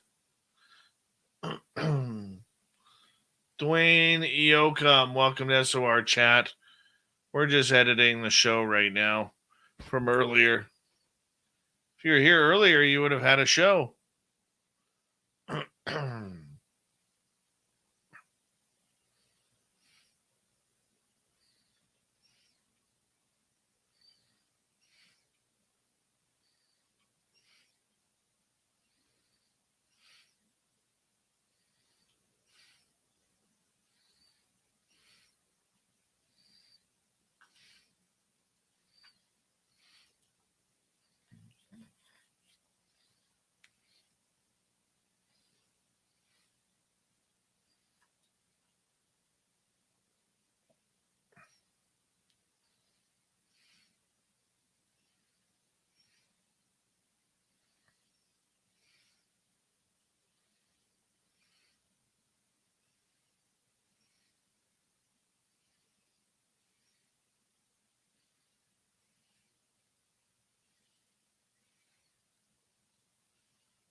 Kevin Clark, how you doing?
I like the elephants.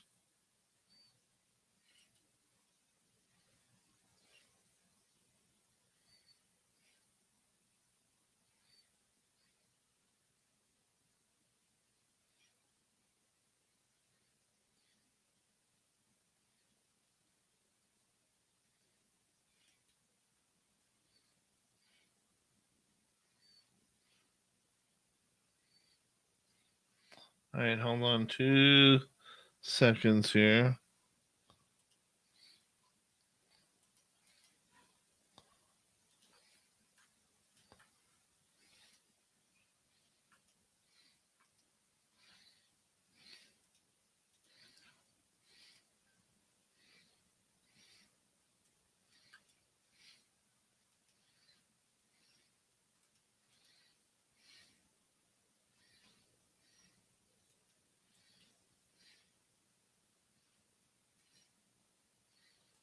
Son of a wife.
Don't forget this weekend, we got Grant Baker, the After Hours with Danielle and Nicole.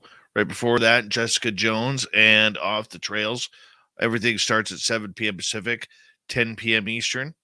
And it's going to be a great weekend of radio. I will be back on Monday with Dr. Kelly Renee Schutz. And we're going to be getting into paranormal and extraterrestrial phenomena. It's going to be absolutely amazing. Thank you tonight to Tracy, Stacy, and Marty for the super chats tonight. Very much appreciate the love and support that you guys have given us. Thank you so much. And I'll talk to you on Monday. I got a lot of work to do between now and then. So we're going to call it the night. You take care. Love you all. Good night.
Stay healthy, my friend. You too. You need bail money, give me a call. Always, Dad. Take care. You too.